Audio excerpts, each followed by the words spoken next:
Today we're going to be talking about the world wars. You'll notice I've already put up a very exciting map on the wall. There's a story behind these maps because there are going to be others.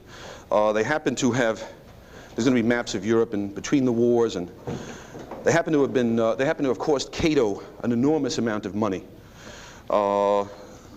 Someone convinced, and Ed is very mad about it, someone convinced Roy Childs that they were the original maps used by Hitler to invade Russia. But since we have them, we might as well use them.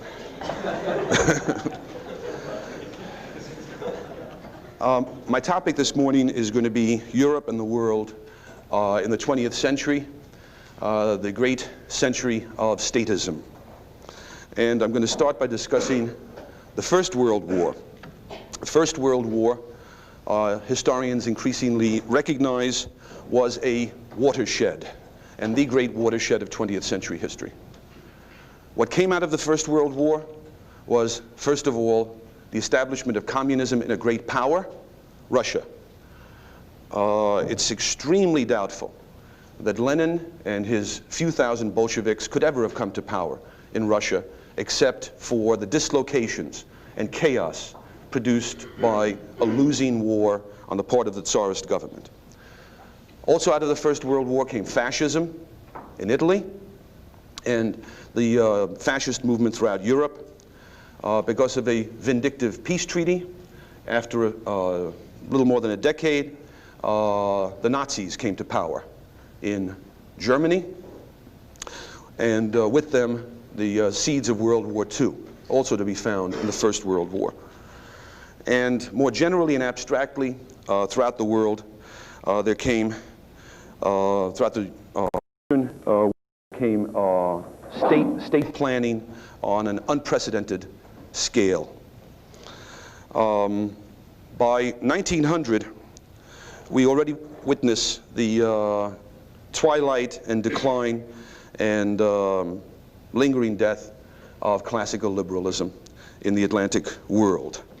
Liberalism had been in decline since around 1870, if we take the date proposed by the British legal historian Dicey. By the 1890s, a British liberal politician could say, "We are all socialists now." One of the things that had aided in the demise of liberalism was the rise in the 1880s of the welfare state. This was the idea of the German statesman Otto von Bismarck. And it's interesting that people don't consider the origins of the welfare state a little more closely. Bismarck, after all, was a militarist, an authoritarian, a man who distrusted liberalism and parliamentary government, and initiated and pioneered the welfare state. It's as if the time had come in the history of economic development where there was a possibility that the average person and the average working person could finally become independent, self-reliant, the master of his own fate, because of the progress of industrial capitalism. And it was at that point that Bismarck reattached the masses to the state through welfare legislation, and again made them reliant on the state for pensions, sort of pensioners of the state, people who were going to be tied to the state through gratitude for all the benefits the state gave them. You see that? It could have been a different development, but the welfare state came in there to reattach the masses of people to the government in gratitude for these benefits. Bismarck was aided along these lines by the rise in Germany of academics called socialists of the chair. That is, they weren't socialists like the Marxist socialists in the street. They were very prominent professors. As a matter of fact, they were anti-Marxist. But they did preach the kind of socialism and pro-state ideology that George Smith was talking about last time as having been preached in the United States. The need for centralization, the need for state control in the economy. These ideas are spreading throughout the Western world. And there are some significant dates in the first decade or so of the century. as far as the leadership of the international liberal movement goes. Lord Acton dies. In 1903, Herbert Spencer dies. One of his last essays had been an attack on the imperialist British effort in the Boer War. And Herbert Spencer says, all my life I was a British patriot in the sense that England was the home of many individual liberties. It was the home of the respect for the industrious, enterprising middle class, but my British patriotism died in the imperialist Boer War. In 1906, the last great German liberal, Eugen Richter, dies. He had voted against von Tirpitz's naval buildup in the last few years in the Reichstag. And in one of his last speeches, he says, if we let the banner of liberalism fall, we who are the last, then who will take it up again? And there was to be nobody who would take it up again. And what is to happen in the next decades in Germany to Richter's beloved German people and by Richter's German is a true tragedy. It's not anything that a classical liberal of the time could have imagined the decades to come in this awful 20th century. In 1910, William Graham Sumner dies, and one of his last acts had been a decade before to attack the Spanish-American War, the American annexation of the Philippines, and the war, the least known war, the war we waged for 3 or 4 years against the Philippine people in order to subdue them to American rule. In 1912, Gustave de Molinari, the great Belgian-French economist, and the dean of the classical liberal school of French economists in his time, dies also. Around this time, one of the last liberals who's left, the Italian Pareto, says everyone is a socialist. They're either revolutionary socialists or they're nationalist and protectionist socialists. But there's no one who believes in the free society in Europe anymore. This is the period also of the growth of imperialism.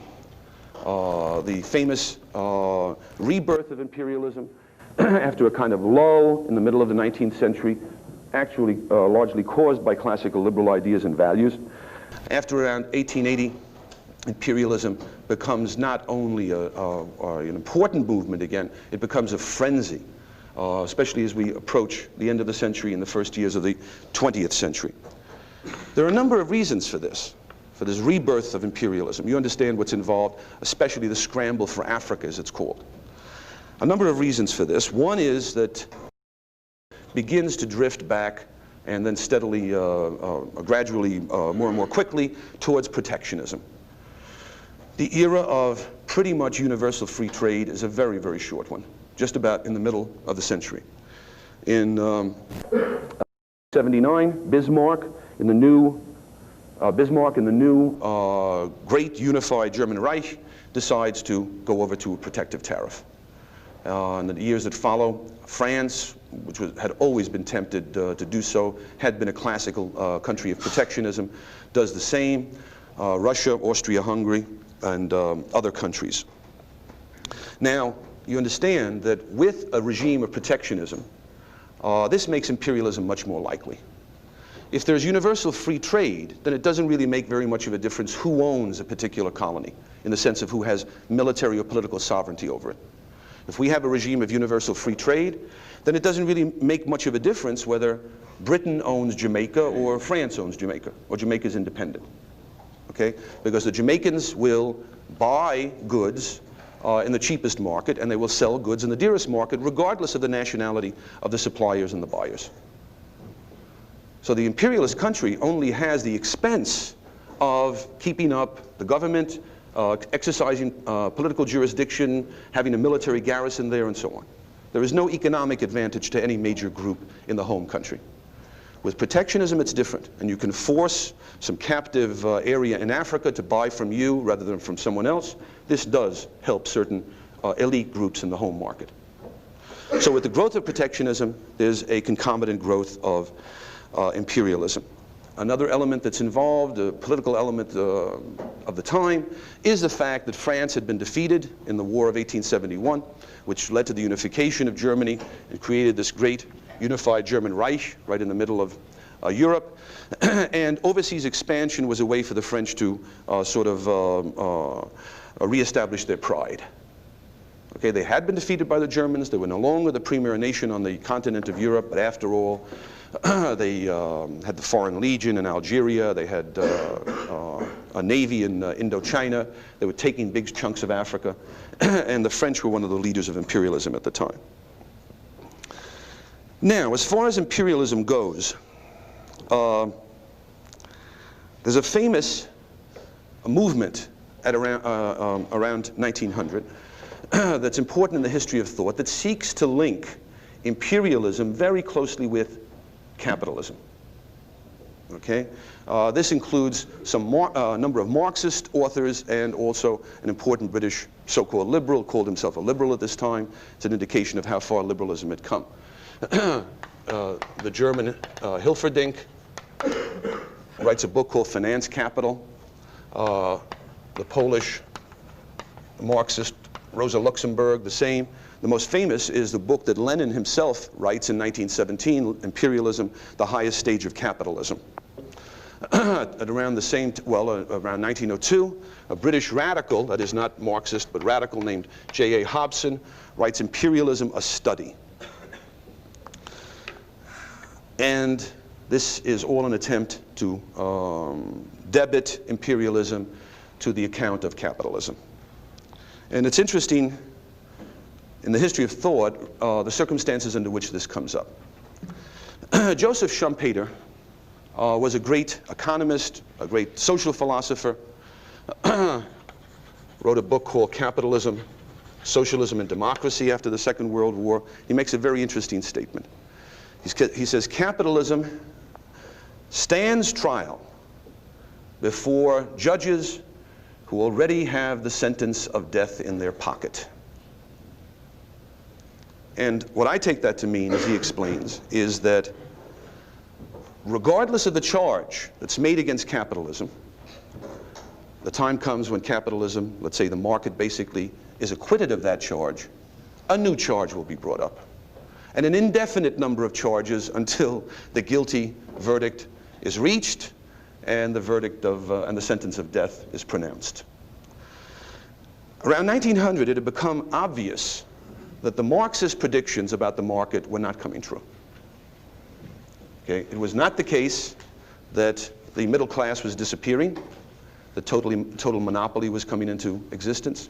It was not the case that the business cycle had reached the point of collapse of the capitalist system.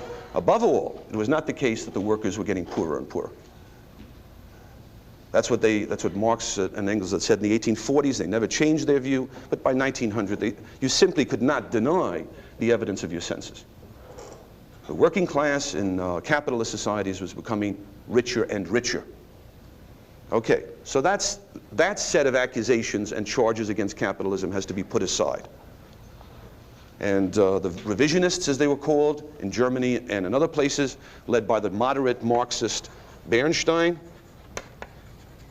say we cannot use these charges against capitalism anymore, unfortunately. All right? Right, but the sentence of death is still there. You have to have some charge to give the sentence, to justify the sentence. And the new charge then arose. Capitalism may not be responsible for the collapse of the economy or cartelization or the poverty of the working class, which are not real facts, but it is responsible for a new horror and evil called imperialism. So this charge of imperialism then takes the place of the older discredited charges, with always the same psychological background, which is that there's no way this defendant is going to get off the hook. Whatever charge we have to bring up. When I was a kid, it was the affluent society. Okay, that's before the war on poverty was discovered. It was not only the affluent society, it was the contemptible taste of American consumers in preferring tail fins on their cars.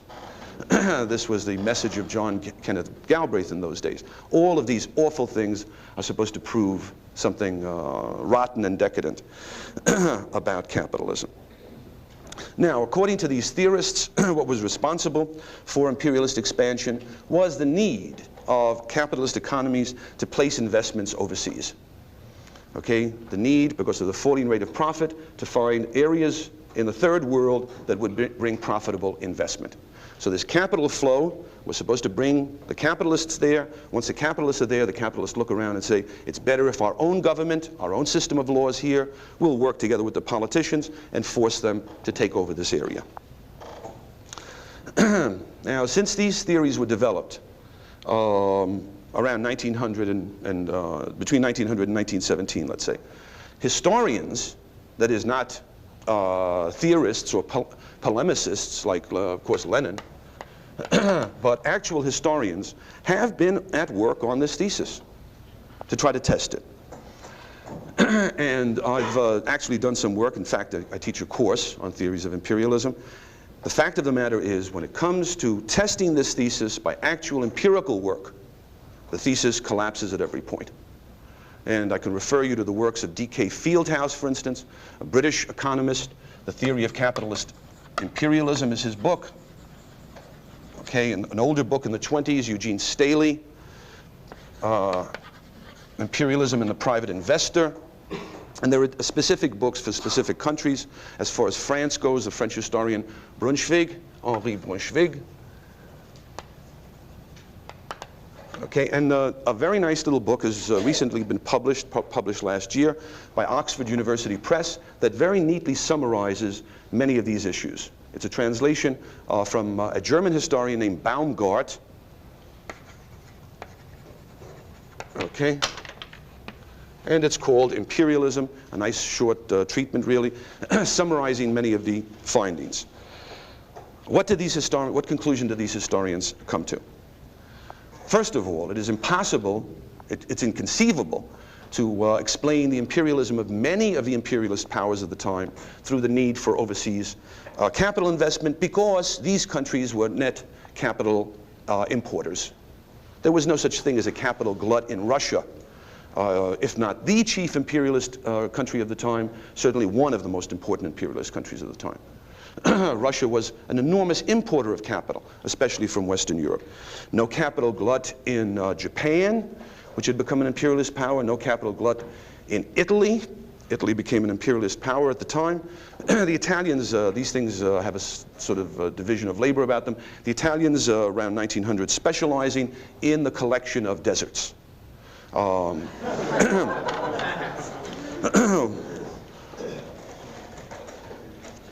Why deserts?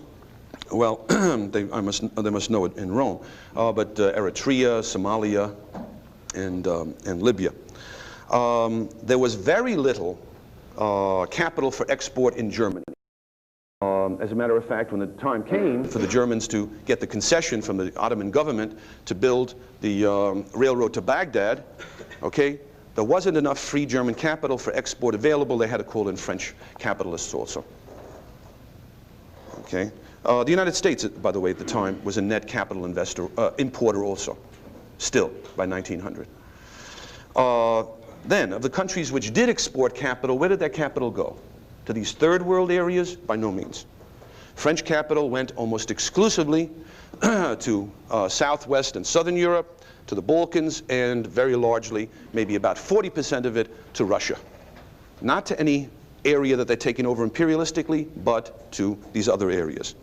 British capital, for instance, went to the old empire, that is Canada, India, Australia, and so on, to the United States, to Argentina, but again, not to these areas which were being taken over imperialistically at the time. So there is really no connection between this alleged need to place capital and imperialist expansion. In fact, the question of imperialism at this time is much more complicated.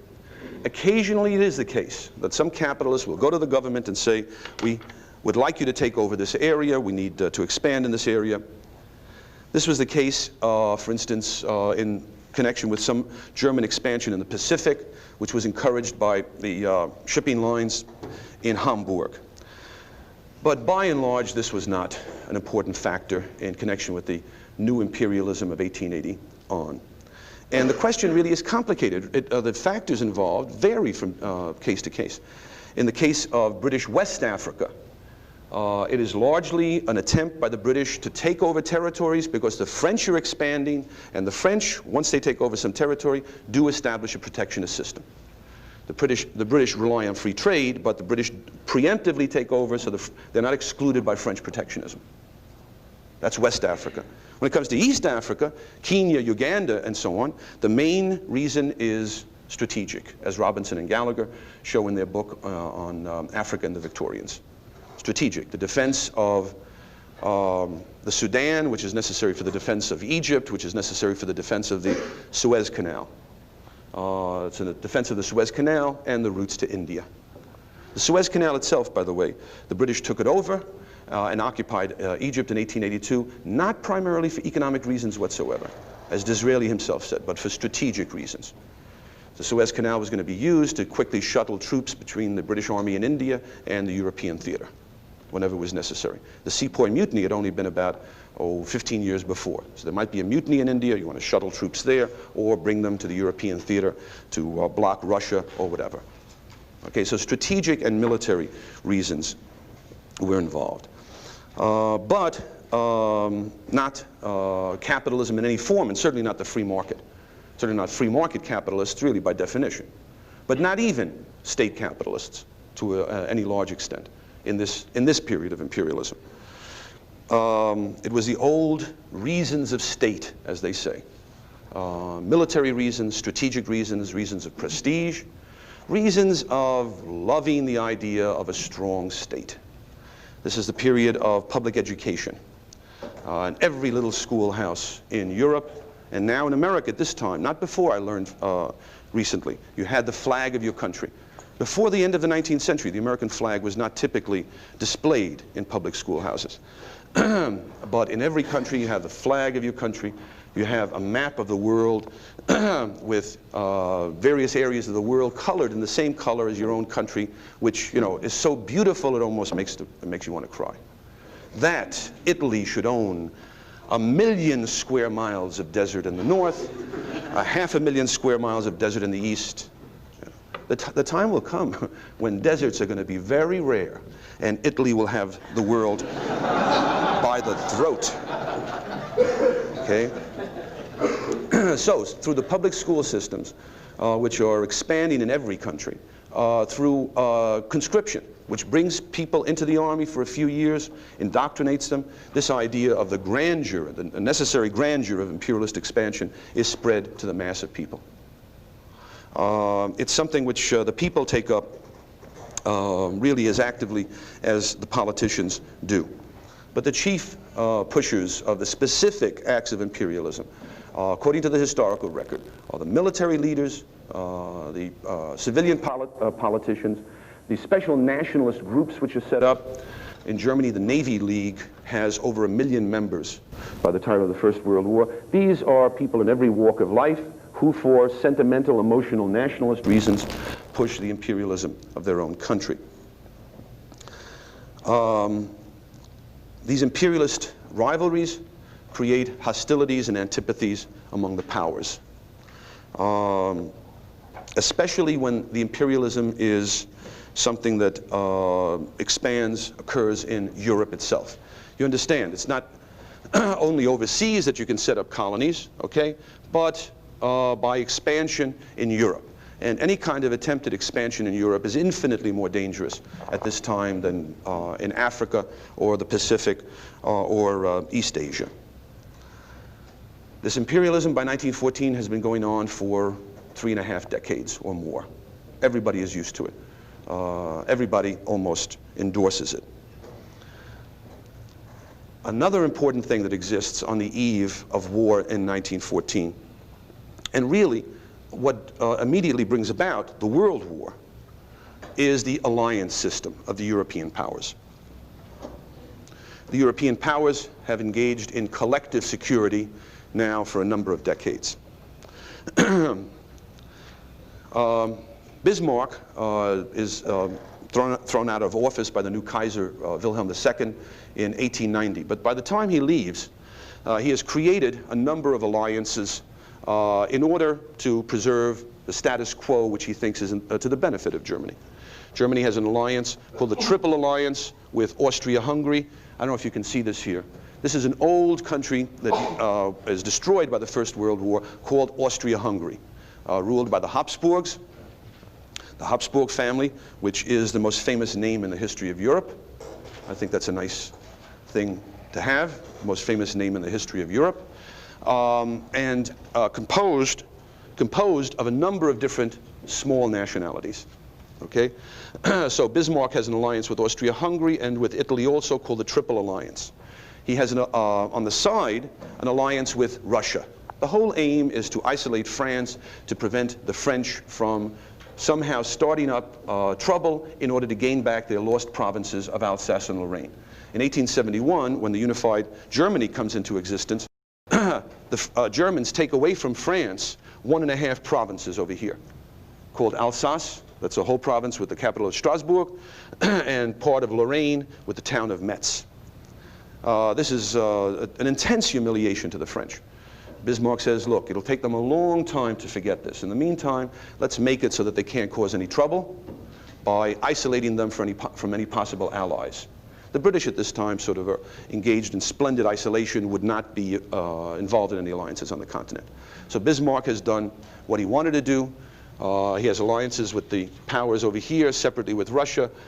England is minding its own business, and France is not in a position by itself to attack Germany. Once Bismarck is dismissed, things start to change very quickly. The new Kaiser and his advisors decide that it's impossible to come to terms both with Austria-Hungary, they're involved in this alliance, and with Russia, they're involved in that alliance, and they choose Austria-Hungary as ultimately the more dependable country, and they say, look, there's no chance that France is going to ally with Russia. Right? France is the only great republic in Europe. It is a democratic country. Russia is an absolutism. To give you an example of how ludicrous, it is in Russia at this time against the law to play the Marseillaise in public. Okay, because the Marseillaise is a revolutionary song. So there's no chance these two countries are going to ally. Okay? Let's go with Austria-Hungary and as the more dependable Germanic power. So in 1890, the treaty with Russia is permitted to lapse. 2 years later, the Russians and the French sign an alliance. And very quickly it becomes a military alliance. And Bismarck in his last years sees the nightmare beginning to materialize, what he always considered the nightmare, and that was the possibility of a two-front war, with Germany in the middle. On this side, the second best army in the world, and on this side, by far the largest army in the world. This alliance system intensifies as we approach 1914. More and more, each group considers itself separate and hostile camp. After the turn of the century, after around 1900, a very, very bright and very ambitious and very aggressive French foreign minister named Delcasse brings about a brilliant coup, and that is not the alliance, the understanding, the entente with England. Not a formal binding alliance, as the French-Russian alliance is, but an understanding that increasingly, as time goes on, brings the two countries closer and closer together, and their leaders closer and closer together. This entente comes into existence in 1904. So you have Germany still with its rather weak allies to the south, but France now becomes the kind of hinge that has an alliance with Russia and an understanding with England. And in 1907, the French want to bring their two friends together, and England and Russia come to an agreement about all outstanding colonial problems, begin to grow closer and closer together. So by 1914, what you have is an alliance system composed of the Triple Alliance in the middle of Europe and what comes to be known as the Triple Entente, okay, with France, England, and Russia. If we had a map of the world, and not simply a map of Europe, this would appear to you, I think, much more dramatically. Because what you see on a map of the world is Europe, of course, as a very small peninsula jutting out of the vast mass of Asia. Okay, and what you see is Germany as about the size of a thumb. If this were a map of the world, Germany would be the size of a thumbnail. Okay, and what does the world look like from the German point of view? Okay, one quarter of the globe is colored pink. Okay, that is the British Empire on which the sun never sets. Includes whole continents like Australia. Okay, the next largest empire, the French. Okay, and then on the eastern side of Germany, what? Russia, the Russian Empire. Stretching from the German border to the Sea of Japan, going through 11 time zones, 1/6 of the land surface of the globe. Things look rather frightening from the German point of view, actually. This creates a tension, a suspicion in Germany that's going to be very dangerous when the last days of July come about of 1914. By the way, this is something we should keep in mind. That is, what does the world, to take a similar example in our own time, what does the world look like from the Soviet point of view? If we had a map of the world. Well, the Soviet Union is in the position that the United States would be if on our northern border we had not Canada and the sweet Canadian people, but China, okay? If on our southern border we had not Mexico, but the nations of NATO assembled, led by Germany. And if Cuba were not Cuba, but Japan. Okay? That is the position the Soviet Union feels itself to be in. Do you understand what I'm saying? The position we'd be in if we had China on one border, NATO led by Germany on another, and instead of this little island of Cuba, Japan were there. That's the position of encirclement which the Soviet Union finds itself in. I'm not saying this justifies anything, but we ought to understand the psychology of people who are in a position to make very dangerous decisions. We would understand how things look to them from their point of view. And after 1907, the world looks like an extremely dangerous place to the Germans. There's a kind of sense of encirclement that comes about. Also, what's been going on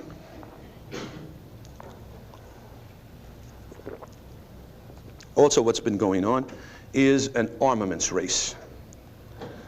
Okay, now, most of the people in this room were born, I think virtually everybody of you were born into a world where an armaments race was a normal part of life. Right? That is, of course, every year you build more and more in the way of ships and planes and tanks and so on in order to forestall some enemy. This was not the case in the 19th century, in the liberal 19th century. Armaments budgets kept going down and down and down through most of the century, unless there was some war in the offing, some war of national unification, let's say. But with the collapse of liberalism and the growth of imperialism and militarism, the nations of the world begin to engage in very threatening arms races. Okay, every country wants to build a huge ocean-going navy, and the British want to maintain their standard of a navy equal to that of the next two largest navies put together. You can see that that will tend to get out of control, that sort of arms race.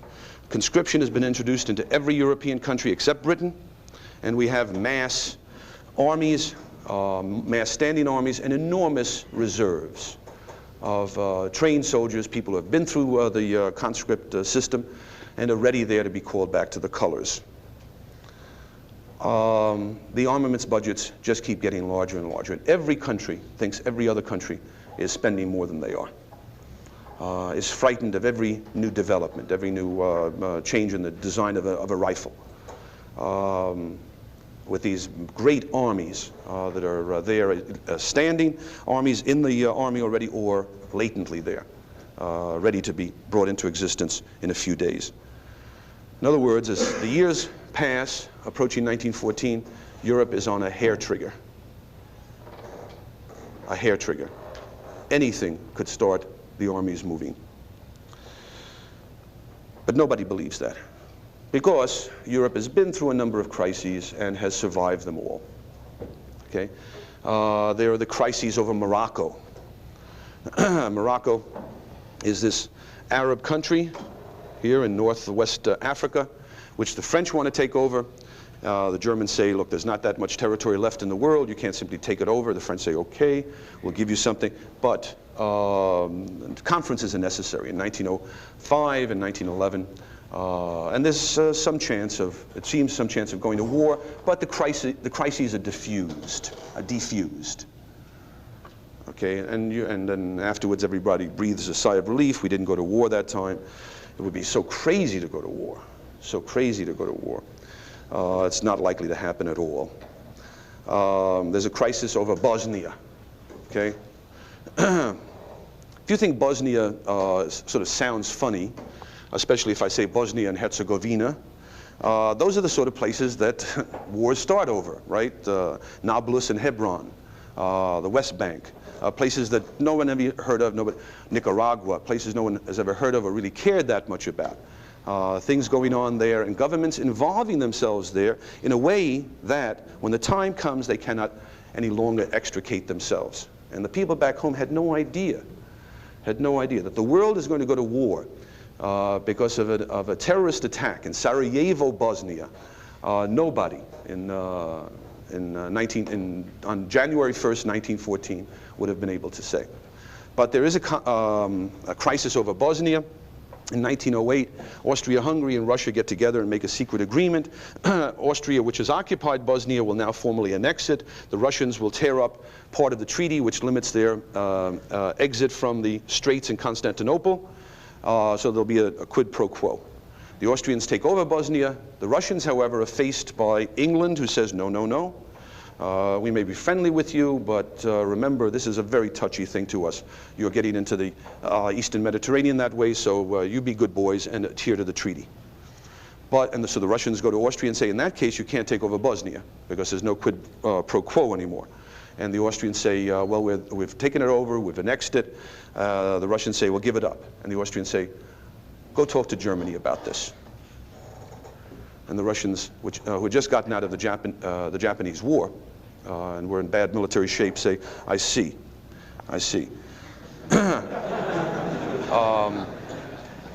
But they promised themselves, never again. This is the last time we're going to back down.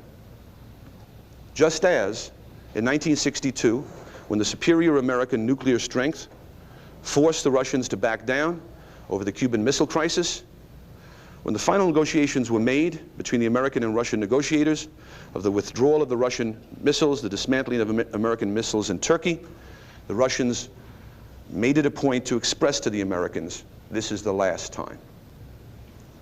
You humiliated us, you forced us to back down. We will now proceed to an enormous military buildup, which will make us the equal of you in strategic nuclear weapons. And the Russians did that through the 1960s and 1970s, as you know it.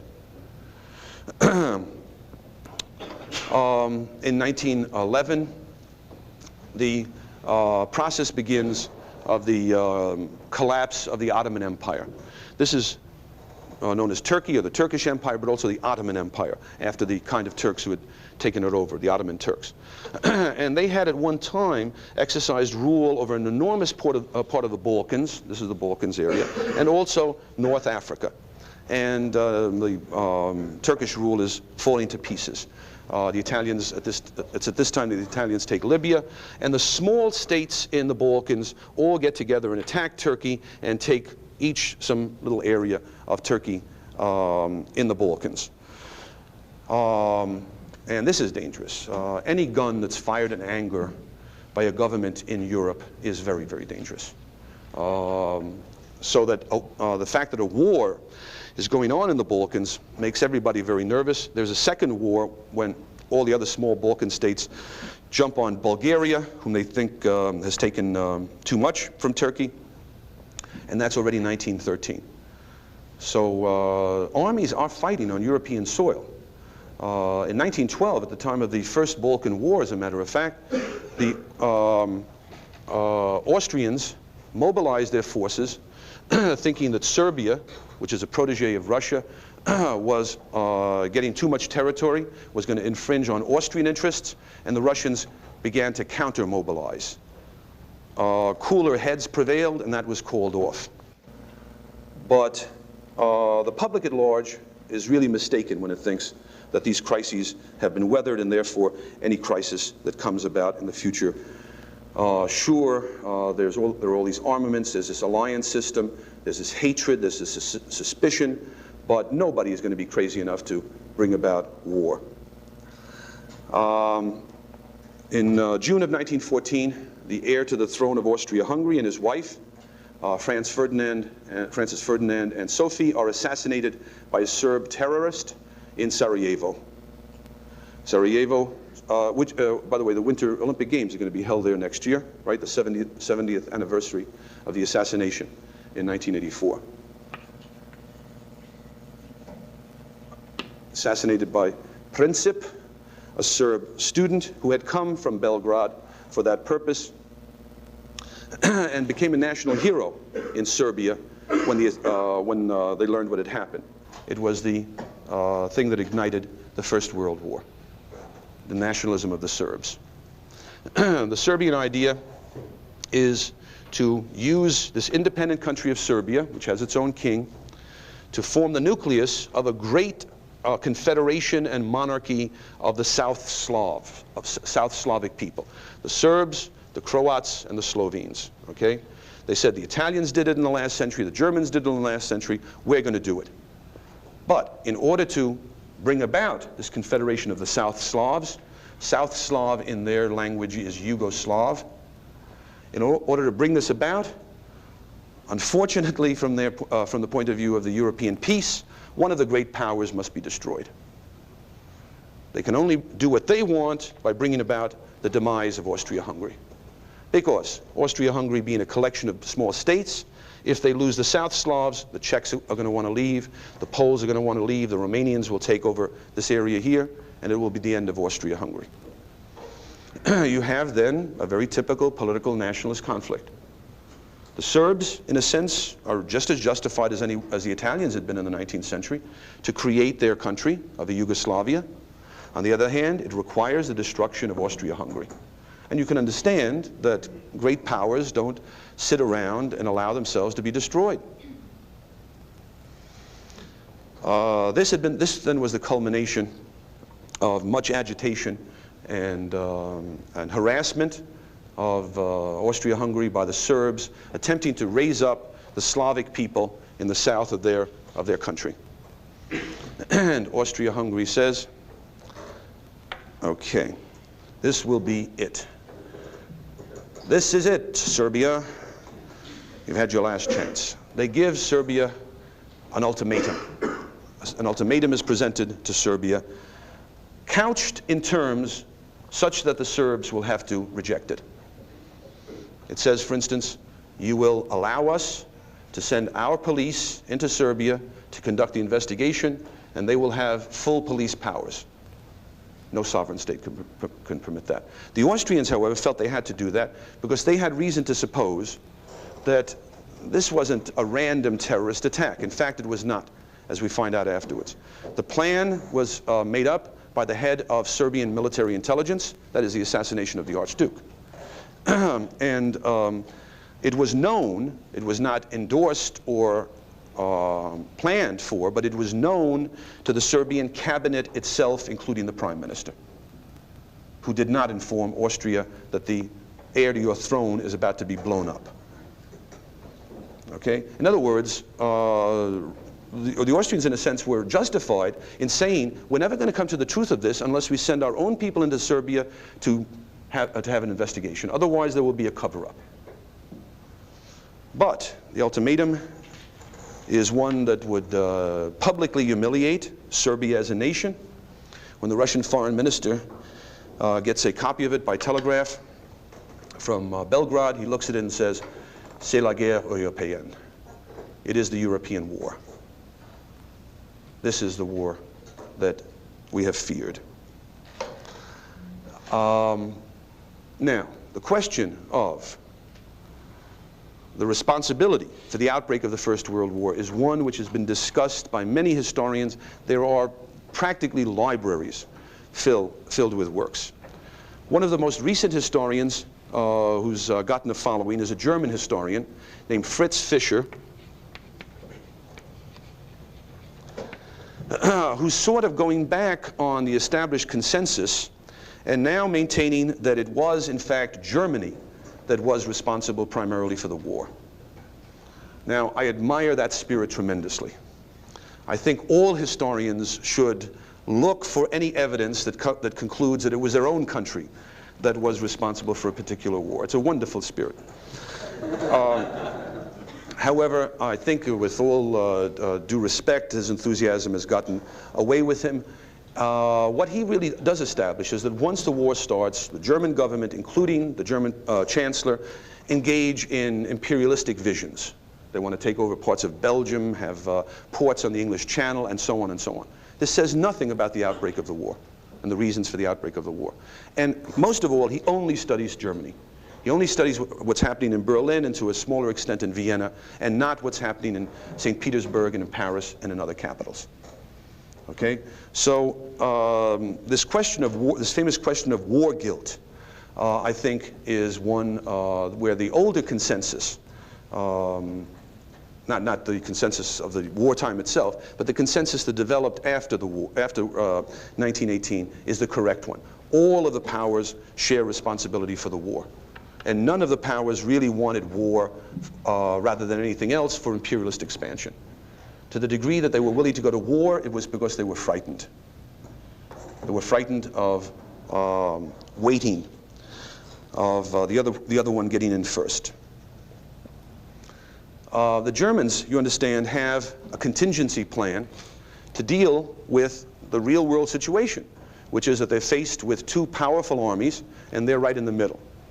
In the early years of the 20th century, the head of the German General Staff, a man named Schlieffen, comes up with a plan for dealing with this.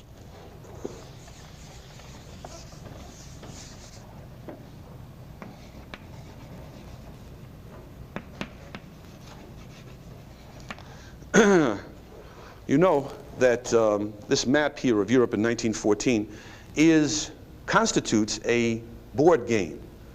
Has anybody ever seen the game Diplomacy? Played Diplomacy? Okay, right. This is the board, and each player is a great power. Now, supposing, let me present this to you as a military contingency. You are the head or a member of the German General Staff, and you are, this theoretical problem is posed to you.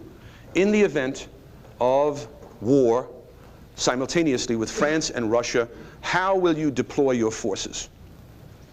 Are there any suggestions here?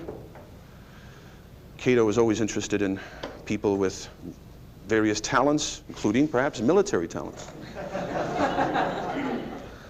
Okay, any suggestions? How would you deploy the German army in the event of a war with France and Russia simultaneously? Get rid of one and then go for the... Okay, who do you get rid of first? France. Why France? Stronger. Not necessarily stronger, no. Yeah? Well, you can, Russia can just keep backing up. Right, you don't get rid of Russia in one fell swoop. Okay? As Marshal Montgomery said one time, the first rule of warfare is never invade Russia. Okay? But if you have to, don't count on a quick victory. Therefore, in order to get rid of one of their opponents, the German plan, the Schlieffen plan, was a quick march into France. They were not to use the route of 1870, but this time, in order to maximize the speed, go through the Belgian plain. Okay, the plain of North Belgium here, sweep through here, cutting off Paris from the Channel ports, encircle Paris and the major French forces there, and force a French capitulation. Meantime, The Russians, they thought, would take a long, long time mobilizing through their vast empire. And a relatively small German force could hold them temporarily. They would meet the oncoming Russian army between Berlin and the border and hold them until the defeat of France, and then the bulk of the German army will be shuttled, taking advantage of the central position, shuttled across the great German railroad system to the Eastern Front and meet the Russians east of Berlin. Okay, this was the only way they felt that Germany could be saved. Because what's the alternative? You divide the German army in half. Half the German army is inferior to the French army. The other half, if you only take half the German army, is inferior to the Russian army. In 1914, the French standing army was the same size as Germany's because of their three-year enlistment rather than two-year enlistment and using just everybody for the army. So this is the contingency plan for the Germans think, only possible salvation of the Reich. And the Serbians very politely declined to accept the Austrian ultimatum, and Austria begins to mobilize against Serbia. Okay? Get rid of this particular little thorn in our side. Serbia, however, has a big friend, has a very big friend. As a Slavic power, as a Russian protege in the Balkans, it knows it can count on Russian help. And in the last few days of July, crucial decisions are being made in St. Petersburg and in Berlin. The key decision, as far as the Russians go, is the Russian decision to order general mobilization. General mobilization. The Russians lie about this when the Germans say, we have received reports of your mobilization. The Russians say, no, nothing to it. No, nothing to it. Some of the guys like to get together and sort of march.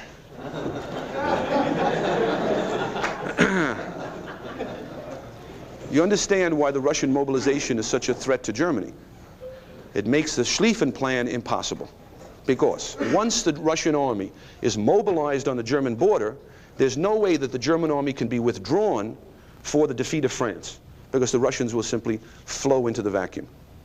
Okay, the Schlieffen Plan depends on the very slow mobilization of Russian forces. So the mobilization of Russian forces begins to panic the Germans. The Kaiser sends a letter to his cousin, the Tsar. They're both grandsons of Queen Victoria. And he says, Nicky, what is this? But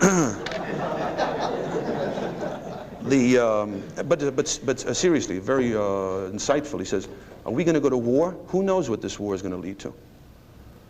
Who knows where we'll be at the end of this war? William II is going to be in exile in Holland, his throne taken away from him. Nicholas and his family are going to be slaughtered in a shed by the communists. Nicholas II is a man of indecision, much like Louis XVI at the time of the French Revolution, convinced by the last person he talks to. He rescinds general mobilization only to order it again when the generals and admirals come back and say, please, we have to do this. This is our only hope, our only chance. And in Berlin, when they hear that the Russians are mobilizing, the generals and admirals come to the Kaiser and say, unless we go ahead with our plan, we are no longer responsible for the security of the Reich. In the same way that the admirals and generals would come to the President of the United States at a certain point and say, the computer reading of the data being fed into it indicate a 78% chance of a Soviet missile attack. And this is changing moment by moment. It is now 79.2. It is an 82% chance of the data that we see there indicates a Soviet missile attack. Mr. President, we have to do something about it. And the civilian who's in charge of the American state is in the hands of the admirals and the generals. The Kaiser was in the hands of his military people. And a German ultimatum is sent to the French government. What is your attitude, beginning with an inquiry, what is your attitude in the event of a war between Germany and Russia? Will you guarantee to remain neutral? And if you say yes, would you kindly hand over the following French forts to be garrisoned by the German army, including Verdun, which controls Paris? The French say, well, I don't know, c'est pas possible. And Germany declares war on France, and a few hours later on Russia. And the great European war has begun. There is the question of where Britain will stand in all of this. Through the Entente, the British government has grown closer and closer to the French, although the British people don't know anything about this. For instance, in 1912, the British say, in the event of any war between Germany and France, the British Navy will guard the French channel ports so that the French Navy can concentrate on the Mediterranean against Italy and Austria if they're Germany's partners. An enormous moral commitment, and in fact military commitment. This is not known to the public. So the British government has a problem. France is being attacked. It may be the Schlieffen Plan is going to win. The Germans will dominate the continent, or France will be knocked out. And we have a moral obligation. The French believe that we're going to come to their aid. How will we get into this war? The Germans solve their problem for them, because the Schlieffen Plan calls for the German army to go through Belgium, which is neutral according to an old treaty signed by the major European powers. In England, the Asquith government, this is the prime minister at the time, is debating whether to get into this war. And there are people who are on the war side, like Winston Churchill and Lloyd George. And finally, led by Edward Grey, the prime minister, they decide to go to war. One of the ministers in the Asquith cabinet is old John Morley.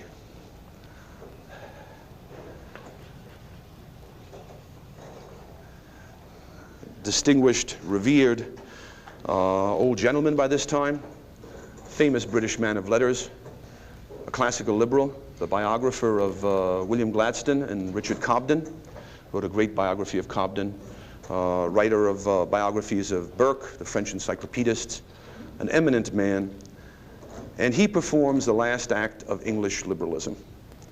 When the cabinet decides to go to war, he resigns in bitter protest.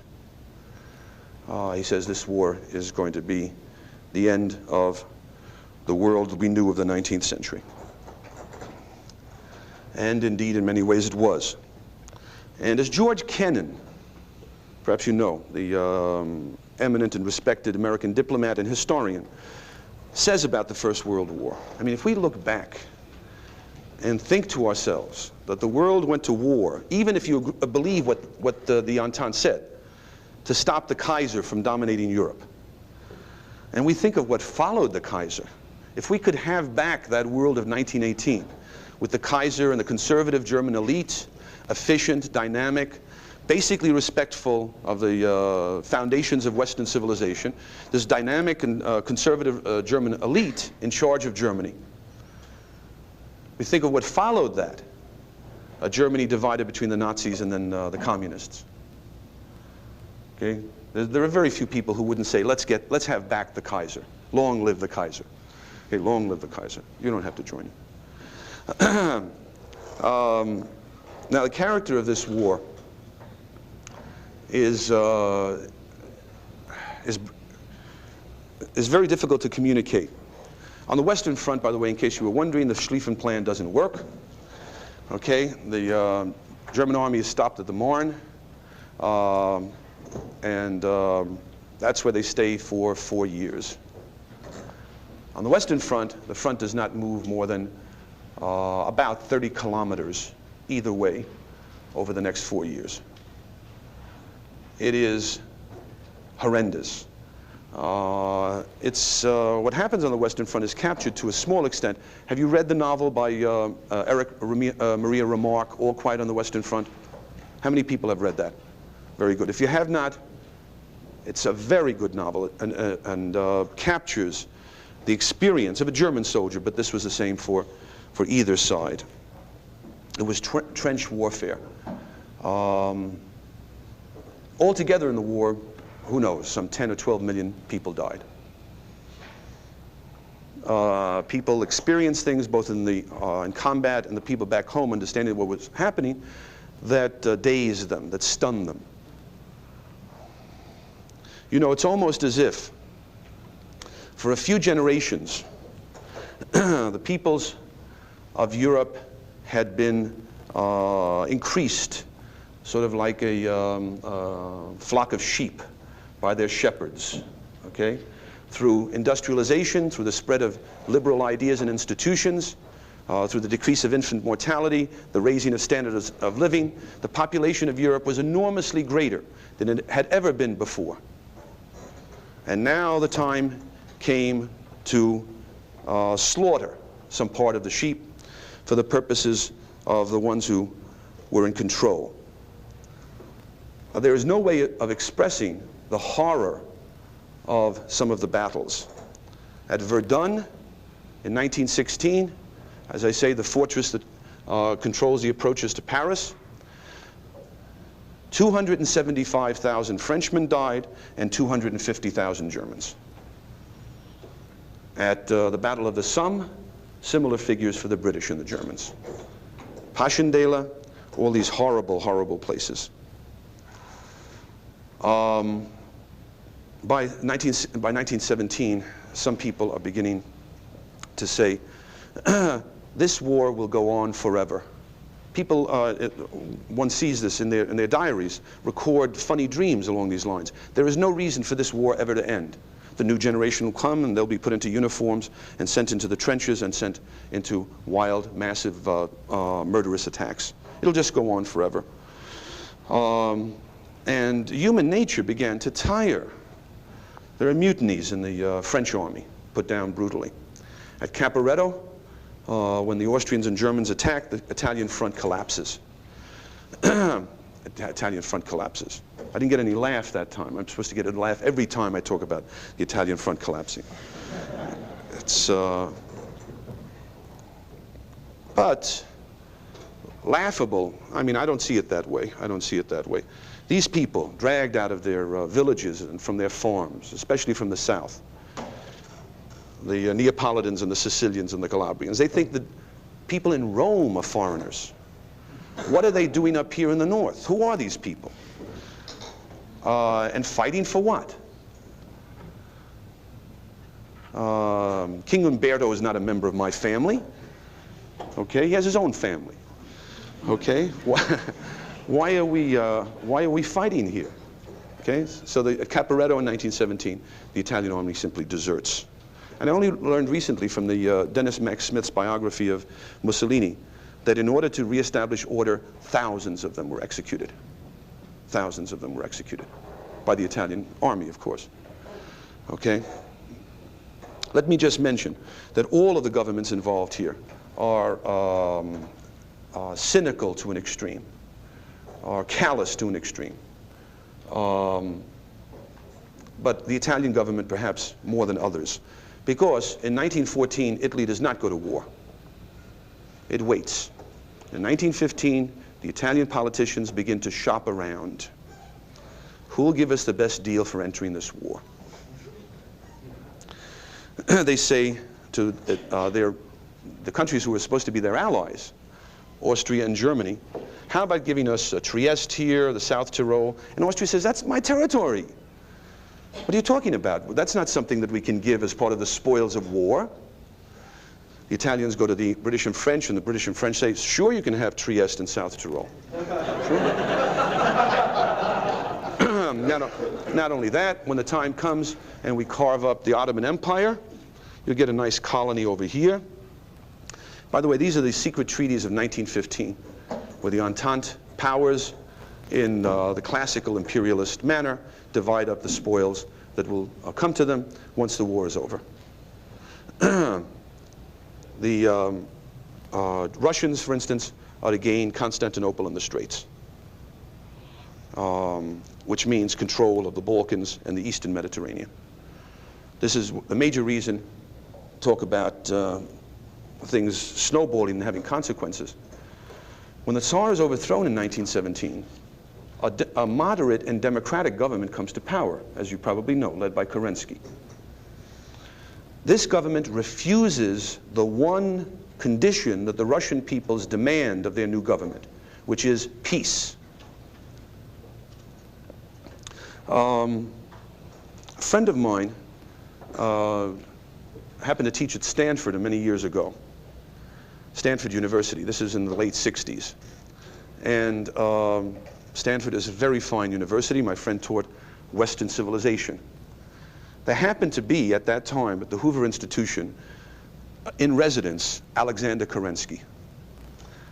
So my friend happens to be, his name is Ron, happens to be somewhat pushy, coming from New York and all, gives a call to the Hoover Institution. Kerensky says, sure, I'll come over and address your class of Stanford freshmen, addressing the class of Stanford freshmen on the Russian Revolution. Okay, what happened? And my friend had lunch with him afterwards and said to him, why didn't you make peace? You were in power. Why didn't you make peace? Lenin would never have gained control. And Kerensky said we could not do that. It would have been a betrayal of our valiant allies. Countries, on occasion, betray allies for their own interests. The reason is the secret treaties. They had to stay in the war in order to get what they'd been promised, which was what the Tsars had been aiming at for generations. They would control, they would not only have the Black Sea as a total haven and free port for the Russian Navy, they would have access to the Mediterranean. And once they got that, once the war was over, then that great imperialist expansion and victory would solidify their position with the Russian people.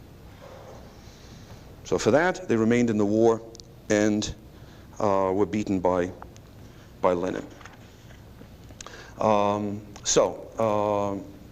get back to the point I was making, the Italians get the best deal from the Entente powers and callously and cynically go to war. The war will cost 900,000 Italian dead for the sake of the expansion of Italian political power.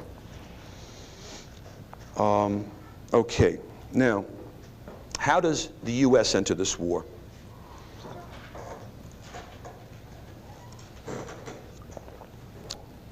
For a while, there had been the growth of American meddling in other parts of the world.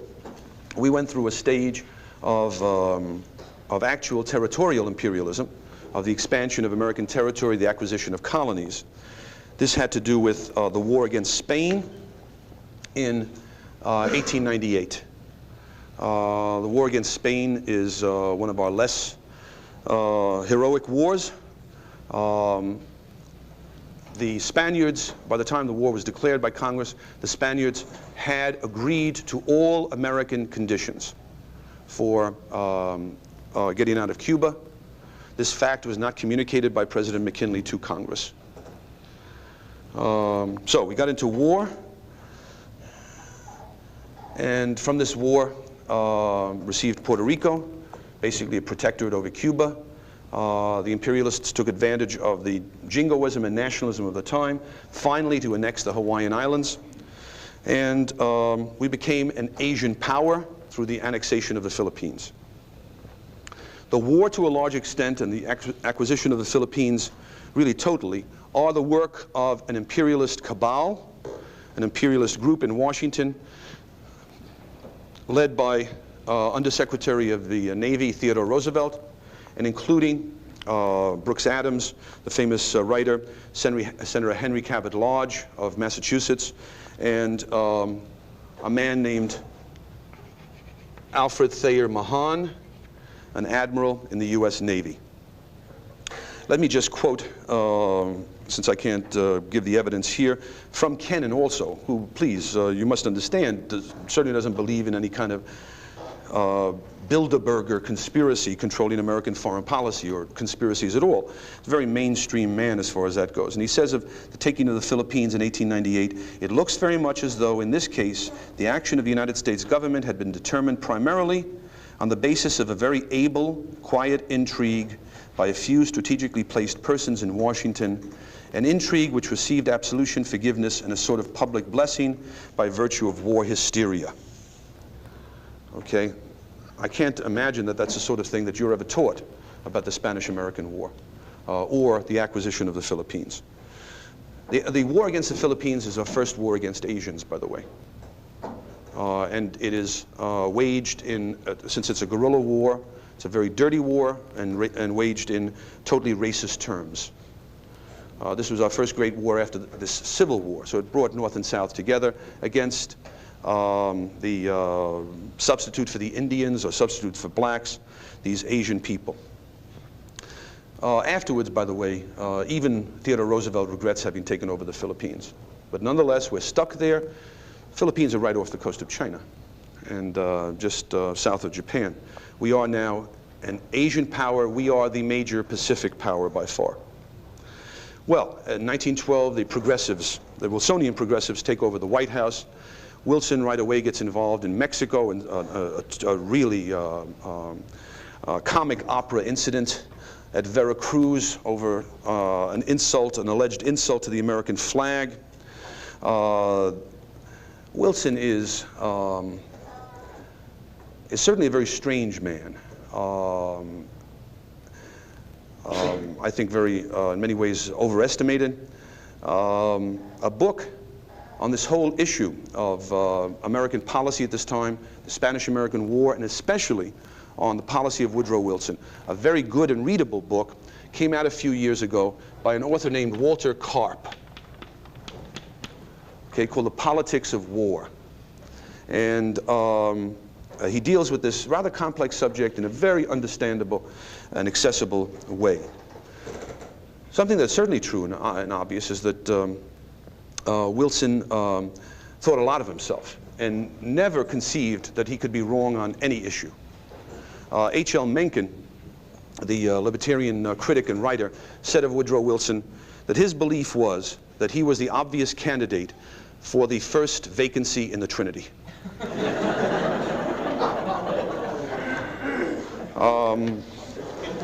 The son of a Presbyterian minister, himself in a sense a Presbyterian minister become politician, he was adamant, never admitting the slightest possibility of mistake. When war breaks out in 1914, the American people are largely well, interested, concerned, worried to an extent, but in no sense do they believe America's interests are involved here. Thank God for the oceans. Thank God that we don't have the constant meddling in the affairs of other people, that this alliance system, because of a terrorist attack in a town, in a country no one ever heard of, everybody is now at war. The system of entangling alliances. Well, thank God we don't have anything like that. The American elite, however, especially in Washington, but all across really the upper eastern seaboard, the area of the country which in those days counted solely in terms of determining foreign policy. The elite that lives from Washington through the corridor up to Boston, and especially centered in New York City. The American elite was totally pro-British. A few weeks after the war begins, the representatives of the House of Morgan, the banking house of J.P. Morgan, go to the British government and say, we want to be your supplier. Among other things, we are totally on your side in this awful war caused by the German barbarians. So this pro-British attitude is one of the reasons that war is finally going to come. There's a sentimental and emotional attitude on the part of the American governing elite, basically themselves of British stock. Naturally, America is made up of a lot of people. But how shall I put it? The Irish, for instance, don't count very much at this time in terms of determining American foreign policy. The governing elite is Anglo-Saxon. There is the question of the Morgan loans and the loans of the other New York banks to the British government especially, but also to France. This establishes another tie between the two countries. And some part of public opinion, at least, is turned against the Germans by a brilliantly clever use of war propaganda. This is the account of the Belgian atrocities, so-called. As the German army sweeps into Belgium, the American press begins to be filled with stories of just awful things, unspeakable things that the Germans are doing. Crucifying and raping nuns. The German national sport seems to be not soccer or what they call football, but taking babies and sort of throwing them on the point of bayonets. This is very strange stuff. After all, in America at this time, one knows many Germans. Right? The Germans are one of the largest ethnic groups in America. And nobody ever said that they were the wittiest people in the world. Nobody ever said that German food was particularly delicate. The famous thing about German food being that you have a nice German meal, and 72 hours later you're hungry all over again.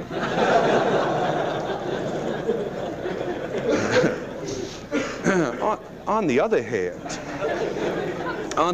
it's a far cry from saying that they're maybe a little coarse in their sense of humor and in their choice of food to say that they do this for fun. All these awful atrocities. And really, you know, when all is said and done, it's a very unpleasant thing that happens in regard to German Americans at this time. Tom Sowell, in his great book, Ethnic America, a very interesting, fascinating book about many of the major ethnic groups in America, tells about the German contributions to American culture. One interesting thing I learned from Sowell is that the Germans invented the American Sunday. That is, Sunday as a day of rest. Before then, it had been the Puritan Sunday, everybody quietly sort of mumbling passages of the Bible silently to themselves, or else going to the saloon, getting drunk, and picking up girls afterwards. The Germans invented the American Sunday, which was a family together having fun. You go to the beer garden, not to get sloppy drunk, but to be sort of mirthful, cheer up. There's the Oompa band there, right? The whole family is there. There's the Sportsvereine, the sports associations getting together and having exhibits of various kind, and you have a lot of fun together. The great influx of the German immigrants in the 1840s, 1850s changed this part of American culture towards this more distinctively American family type Sunday. So this was not really a contemptible group which came to our country. And now their cousins and relatives in Germany are being held up as monsters. And when the time comes, they're going to really get it over here in America. What is the story of the Belgian atrocities? The story of the Belgian atrocities is that they were faked, they were fabricated, they were phony. The pictures were photographed in particular buildings which are known in Paris. The stage sets were designed by designers for the Parisian Opera.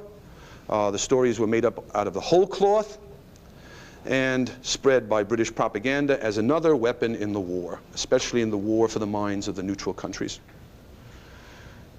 But this turns a good deal of public opinion against the Germans. And history is very unpleasantly ironical sometimes, very cruelly ironical, more than we can imagine. In 1942, reports began to filter out of Eastern Europe about a German policy of actually gassing Jews. And the first people who heard about this said, here we go again. Here's the old story of the Belgian atrocities. Some other stories spread by propaganda, nothing to it. So that no attempt, for instance, was made to even bomb the railroads going to Auschwitz. Okay? The people felt that they had been taken in 1914. So in the Second World War, from 1942 on, when much worse things are being done by the Germans, for a long time nobody was willing to believe it. Okay, I'll tell you what, I think, am I not correct, started at 9, didn't we? This is pretty much when we have to break. Should we entertain a few questions first? That's sort of a question itself. You follow? I mean, like yes, no. Okay, how about some questions? Yes. When you were talking earlier about imperialism, I went and saw the movie Gandhi, and I don't know how accurate it was, but it seemed that there was a lot of capitalistic interest in the way that the British ran India. Could you comment on whether or not that is accurate? Well, whether there was or not, first of all, would not be an answer to why the world goes in for an orgy of imperialist expansion after 1880, because India was part of the old empire. Okay, so that doesn't explain why Africa split up, why the South Pacific is split up, why people are now looking at the old corrupt empires like Turkey and Persia and China and eyeing them to be split up. You understand? That doesn't explain this new imperialist expansion. India, as a matter of fact, was run pretty much on a mercantilist basis. And that was with a lot of government control, a lot of government ownership, and some support for Indian capitalists. That's true. That's true. As I say, it's a complex issue. And in different parts of the British Empire, and certainly in different parts of the empires of other countries, which makes it a lot more complicated, that you have different factors at work as to why some territory was taken over or why it was maintained. Okay? So the depiction in that movie was that the British kind of plundered or really abused the Indian population. A small proportion, a very small number of the British, from the 18th century on, when they're involving themselves in India in a big way, make fortunes out of India, sure. But India, of course, is a very, very poor country. The British are making a lot more money out of America at this time, as the Americans, of course, are making out of Britain. Right? It's not that the British are exploiting America, but with the trade to America, with the placing of investments in America, the British are making a fortune. Yes? In the light of the enormous atrocities committed by the Germans in World War II, doesn't it give you pause and make you think maybe some of those stories from World War I were true? Could they have suddenly changed character from World War I? There's no reason to have to speculate on this. The stories aren't true. The evidence on which the stories were based, for instance, Lord Bryce's report, turned out to be fabrications. Lord Bryce himself virtually admitted it after the war. There is hard evidence on that. Yes. There's a book by a man named Peterson, Propaganda for War. Okay, Propaganda for War, classic book that came out after the First World War, and that would be an example. A book by a British man, Arthur Ponsonby, along the same lines. But I can't imagine what's being suggested by that. That because under a totalitarian, insanely racist regime, the Germans commit atrocities of an awful scale. Therefore, under a relatively mild authoritarian regime, a monarchy, they would be committing analogous atrocities. I don't see any reason to suppose something like that. Well, that means that it was a tremendous change in a relatively short period of time. We're talking about 20 years or 25. I can't imagine anyone in America in 1914 who would have greeted with joy the destruction of a Japanese city and the death of 100,000 people. You ask anybody in America, you ask Theodore Roosevelt himself, okay, that old sissy probably would faint. You ask anybody, okay, would you will the total annihilation of a Japanese city? What are you talking about? Are you crazy? What do you mean an annihilation of a city? What are we, Tamerlane? What are we, Genghis Khan? Any other questions? Yeah. Was it quite certain how England got, what actually did they, because the Germans went into Belgium, then where did their troops first enter the continent? In Belgium or in France or what? Literally the first troops, I'm not sure. But the British took the left flank on the Western Front, and the French took the center and the right flank. When the Americans came in, they were more on the right flank. How they came into the war, Edward Grey goes to the House of Commons and says, our honor is involved here. Belgium has been invaded. We are a guarantor of Belgian neutrality, and we have to go to the defense of Belgium, because England always goes to the defense of small countries. And somebody says, what about Ireland? And Grey says, arrest that man. There was some, but the thing about, no, but wars never really just occur like that. A country not even being invaded. England could have said, all that the Treaty of 1839 meant is that we committed ourselves not to attack Belgium. Didn't mean that we have to go to war with any country that does. Okay? What was involved was a fear of Germany, a fear of German predominance on the continent, and also something which is very hard to talk about, but which is the worst possible thing. And that is that for years, the war with Germany was considered the inevitable war. It was going to come sooner or later. Just as from the 1920s on in the Navy Department in Washington, the war with Japan is the inevitable war. Just as, who knows, there are people in the think that the war with Russia is the inevitable war. That sense that there's nothing we can do about it, it's going to come sooner or later, might as well take the best opportunity, seize the best opportunity to wage the war. Kurt? I was just wondering what your comment is on Germany not wanting the U.S. to enter on the side of Britain, France, seeing that American industrial cities are shipping a great deal of armaments, like pounds, maybe 10 million pounds of powder a day for the Allies. Germany is sending saboteurs in the U.S., which is the public opinion is allowed to be mobilized against Germany.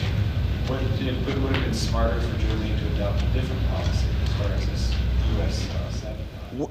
Well, yeah, the sabotage never really amounted to very much because it was very inept, and the great mass of Germans and Austrians and Hungarians and so on in America never had anything to do with it. I'll talk a little later about how we got into the war. Because I've sort of split it off and I haven't talked about the problem of submarine warfare. The Germans underestimated American power. In fact, American power decides who wins the war. Not only economic power, but even the military power towards the end. It's because of American involvement that the war does not turn out to be a stalemate, but is decisively won by the Entente powers. Any other quick questions? Yeah, Rick.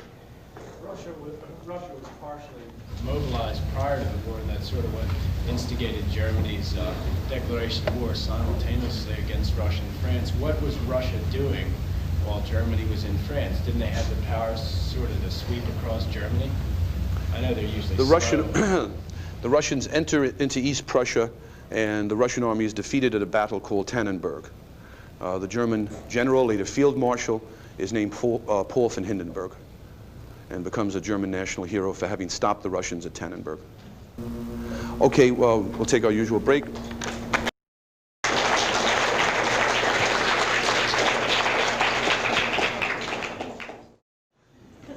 Okay, I want to say a few words about America's entry into the war. The issue that was involved was the rights of neutrals, and especially on the high seas. As soon as the war breaks out, both sides begin violating the traditionally understood rules of naval warfare. The British, for instance, set up a blockade of the German North Sea ports, which is not legal in international law because it wasn't a close-in blockade. It was largely carried out by mines scattered in the area.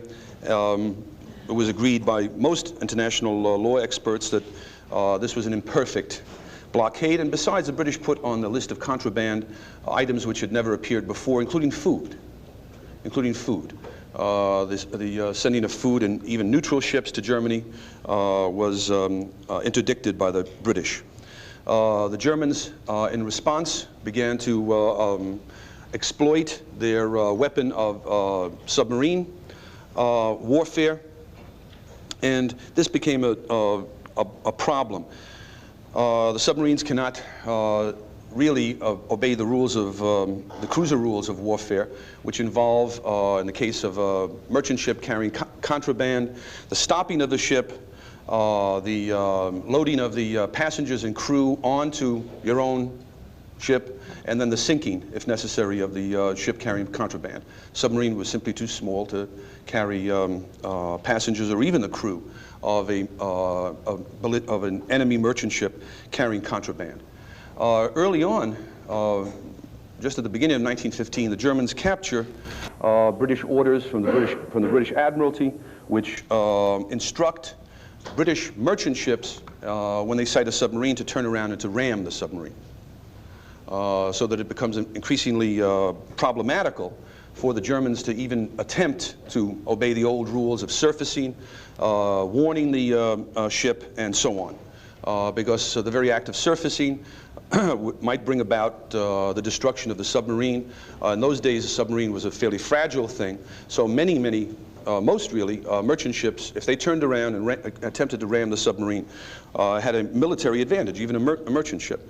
This becomes more and more of a problem. In May of 1915, the problem is enormously exacerbated because the Germans sink the most famous ship in the world, the Lusitania. It's a British ship, Cunard Lines, but it's carrying Americans and also not only contraband, but munitions of war. The Lusitania had violated American law by shipping munitions out of New York Harbor on the way to Liverpool. But in any case, the fact of the death of so many people horrifies some portion of American public opinion. The Wilson administration now takes the position which will ultimately lead to war. The German government is to be held strictly accountable for the death of any Americans on the high seas, regardless of circumstances. The Germans say, well, let's see if we can live with this, as long as you're willing to put pressure on the British to have them modify their violations of international law. That is, they're placing a food on the list of contraband materials, which had never been done before. The British, as you know, take your merchant ships off the high seas on the way to Rotterdam, because they say anything that goes to Rotterdam is going to go to Germany. So they take American ships off the high seas. The British have put cotton on the list of contraband, confiscating these materials. They interfere with letters going to the continent because they think there's military intelligence possibly involved. The British are imposing in many ways on Americans. So if you hold them responsible, we'll behave ourselves as far as submarines go. This was not to be the case. And the attitude of the Americans towards British violations of neutral rights were quite different. One reason is that the American ambassador to London, Walter Hines Page, was an extreme Anglophile. One time, for instance, he gets a message from the State Department saying, tell the British they have to stop interfering with American mail shipments to neutral ports. And the American ambassador goes to the British Foreign Minister, Edward Grey, and says, look at the message I've just got from Washington. Let's get together and try to answer this. This was his attitude. The British were never held to the same standard as the Germans. At home, Theodore Roosevelt, who in previous years had been a great friend of the Kaisers and a great admirer of Germany, now says we have to get into this war right away.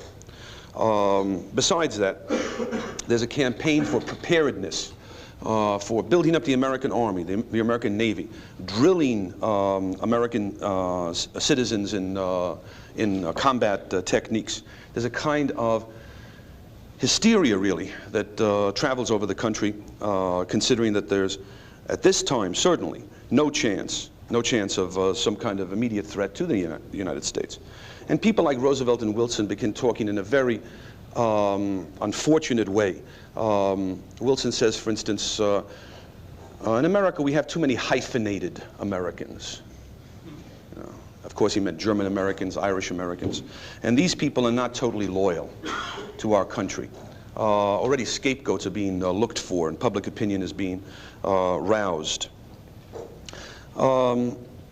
In January, this diplomatic negotiation, the exchange of memos goes on for the next few years. In January of 1917, the Americans, not having been able to budge the British in the least on any British violation of American rights, the British blockade intensifying, the Germans really feeling hunger in a very literal sense, especially the people on the home front. The Kaiser is persuaded by his admirals and generals to begin unrestricted submarine warfare around the British Isles. The American position by this time had solidified, had become a totally rigid one, and when all is said and done, when you go through all of the back and forth memoranda and notes and principles established, the United States went to war against Germany in 1917 for the right of Americans to travel in armed, belligerent merchant ships carrying munitions through war zones. Wilson's position was that even in that case, the Germans simply had no right to attack the ship, as long as there are Americans on the ship. Shall I repeat that? Armed, belligerent, that is to say English, armed English merchant ships carrying munitions could not be fired upon by the Germans as long as there were American citizens on board. And it was for the right of Americans to go into the war zone on such vessels that we finally went to war. Most Americans didn't see this as a burning reason for war. Senator La Follette, for instance, of Wisconsin said, why don't we go to war for the right of Americans to travel on the French railroads through the battle lines, okay?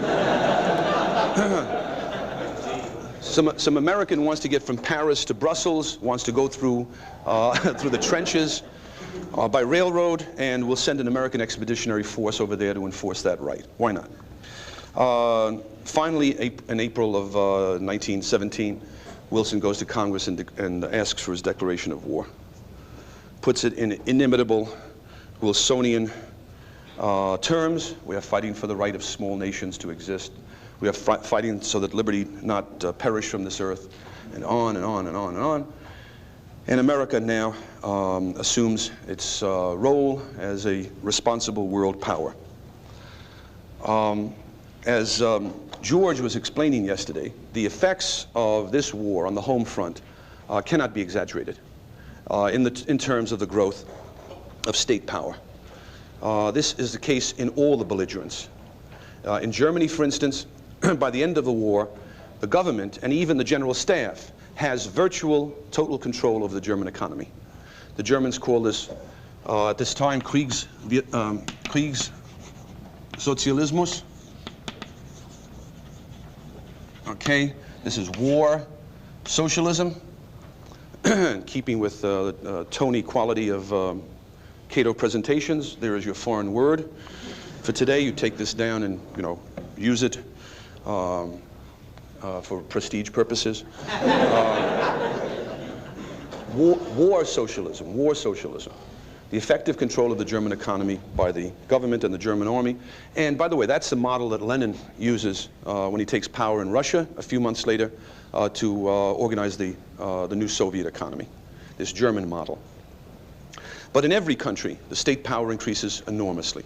In the United States, the best example is the War Industries Board, which achieves temporary dictatorial control over the American economy in terms of prices, allocation of scarce supplies, and so on. The railroads are nationalized for the duration of the war. Afterwards, the government is going to give up many of these powers, but when the Depression comes, and when these older progressives and New Dealers come to Washington in 1933, many of them had experience during the First World War with running various parts of the American economy. The germ, the core of the New Deal was there already. As far as civil liberties go, the American front experiences really almost, well, leaving aside the incarceration of the Japanese Americans in 1942, it was worse than it was in the Second World War. A man who had gotten 1 million votes for president in 1912, the head of the Socialist Party, Eugene Debs, is thrown into prison under the Espionage Act because he says we're fighting this war on behalf of the bankers. And Wilson, whom, as we all know, was a saint and a man of total personal integrity, even after the war is over, refuses to pardon him. This is the bitter and vindictive nature of that man. It took Warren Harding to say, come on, what difference does it make? You know, get Debs out of prison. This is absurd. But Wilson, until the day he got out of office, would never pardon him. There was the attack on the German Americans, which has no counterpart really in the Second World War, except for the public evacuation of the much smaller group of Japanese Americans. This was the sort of thing that is almost too silly for words, as you may know. In various cities, the symphony orchestras helped the war effort by prohibiting the playing of any German music for the duration of the war, right? The speaking of German in public was prohibited in Iowa. School systems, one after the other, valiantly threw German out of the syllabus. The hamburger was renamed Salisbury steak. It's true.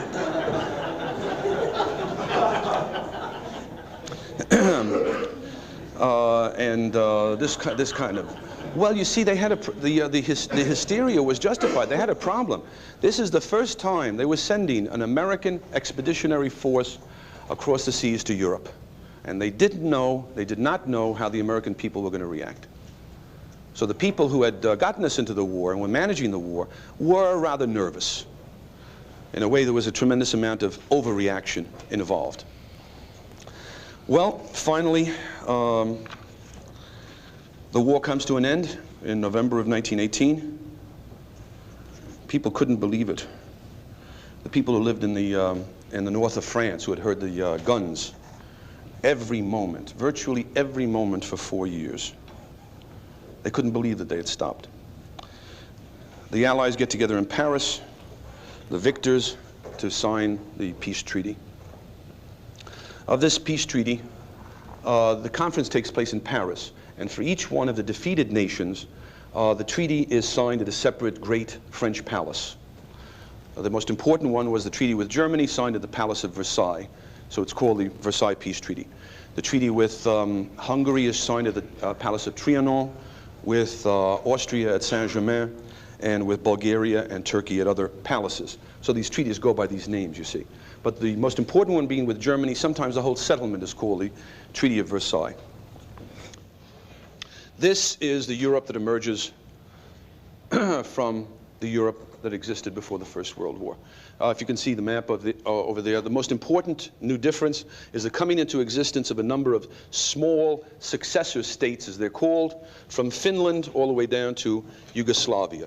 Notice, by the way, that the Serb terrorists who assassinated the Archduke get what they want. They get what they want. There is this new Yugoslavia that comes into existence.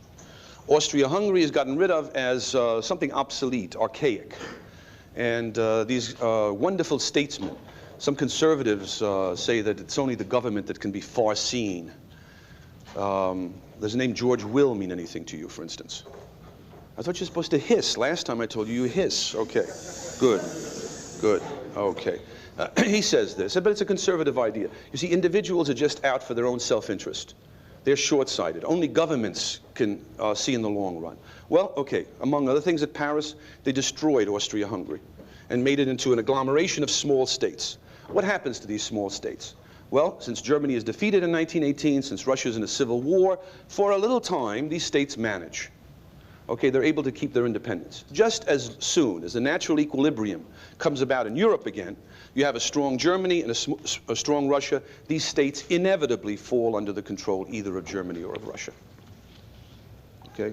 So that there's an argument to be made that this old Austria-Hungary at least gave these states all put together a certain amount of clout and power in the center of Europe. But that's not to be thought of. They're done away with. Every territory that can be taken away from Germany is. Although President Wilson announces a policy of self-determination of nations, this is not used in the case of the Germans. A big Poland comes into existence, which is just about 2/3 Polish. There are Ukrainians over here, many Germans over here, and the Poles are given a corridor to the sea. A German city, a totally German city called Danzig, today called Gdansk, is taken away from Germany and made into a small little country of its own. The Germans say, hey, wait a minute, what's happening here? What happened to self-determination of nations? Why don't we allow the people of Danzig to say what country they want to belong to? And the Allies say, no, because Poland needs a port on the Baltic, and we can't have Danzig in the hands of Germany. The Poles have to control its foreign policy there as an independent little country. Territory here in the Silesia is given to Poland. This country here, as you can see, Czechoslovakia comes into existence. Czechoslovakia, Czechs and Slovaks, 6.5 million Czechs, 2.5 million Slovaks, 3.5 million Germans in the Sudetenland. Okay, this territory over here, solidly German, and the Germans say, why don't we allow these Sudeten Germans to become part of Germany on the principle of self-determination of nations? No, because Czechoslovakia needs a for a superior strategic position with the Sudeten and the mountains here in the Erzgebirge, okay? And if we give the Sudetenland to Germany, the Germans will be on the other side of the mountains. Strategic reasons dictate that they be made part of Czechoslovakia.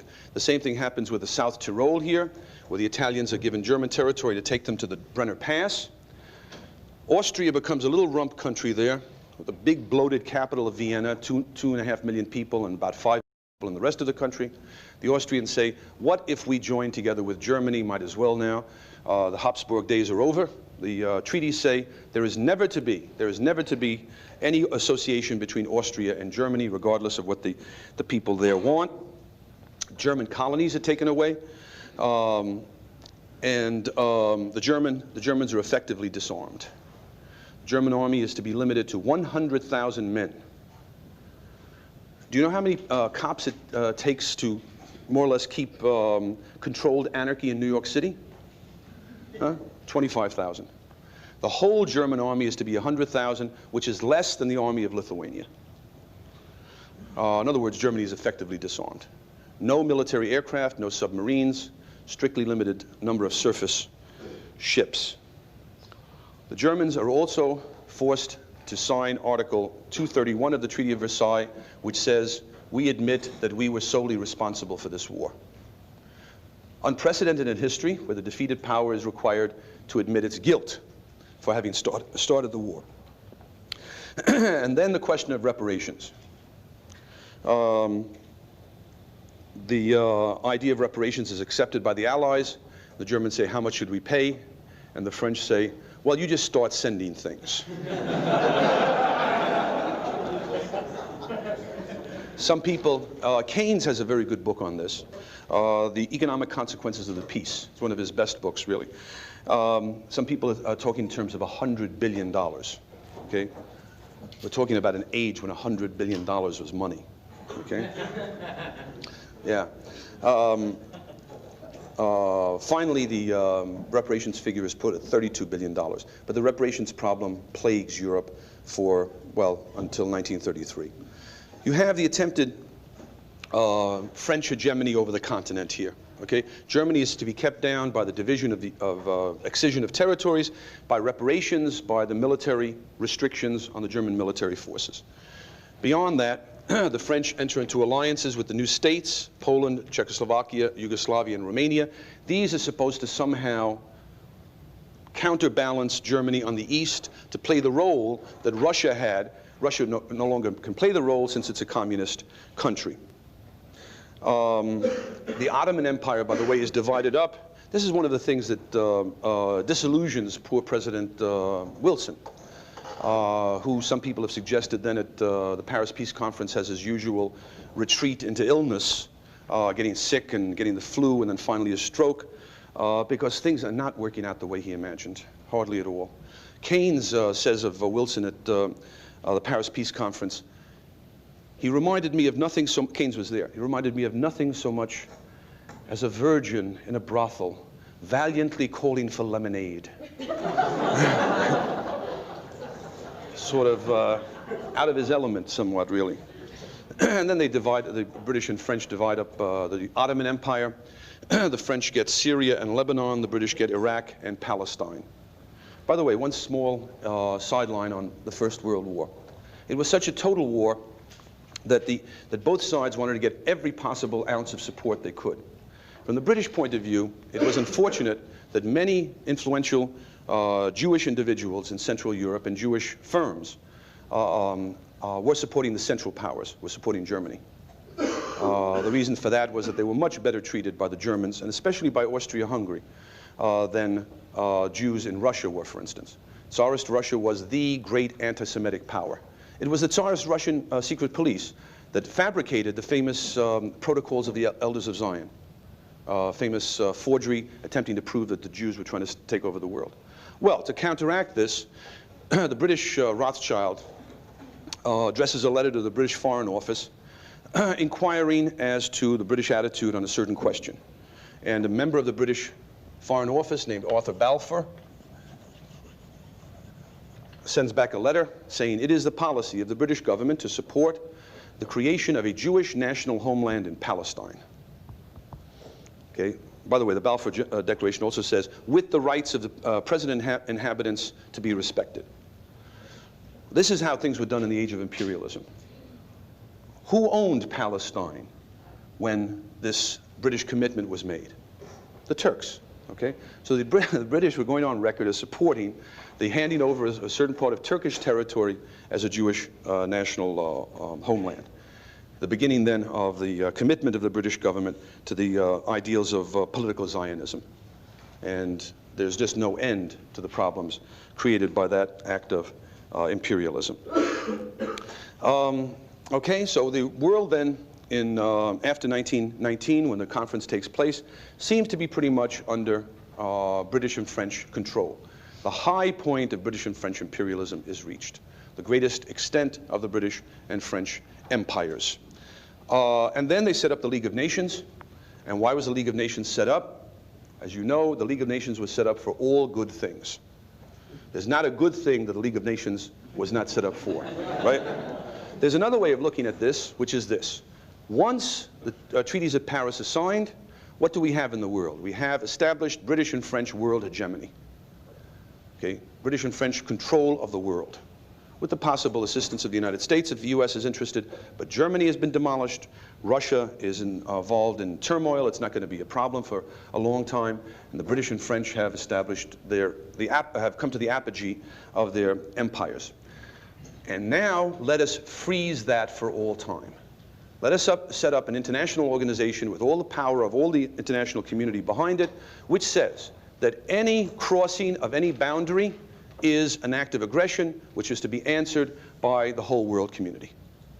Okay? And what have you got then? You have locked in for all time British and French control of the world. That's, as I say, an alternative view of what the League of Nations amounted to.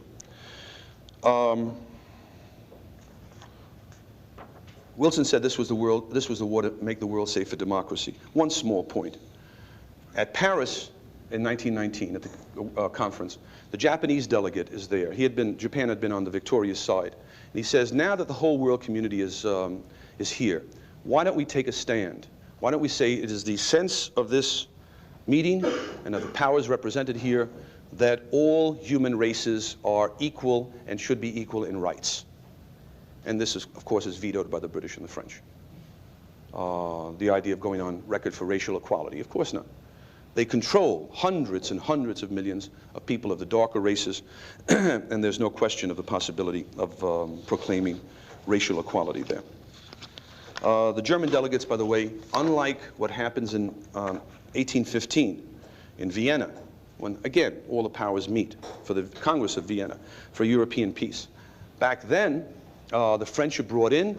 France had been the power that lost under Napoleon, but the new French government is brought in, takes part in the negotiations, agrees finally to the settlement, because the old philosophy had been, we had a war, sure, of course we had a war, but we still have to live on the same continent with the power that was defeated.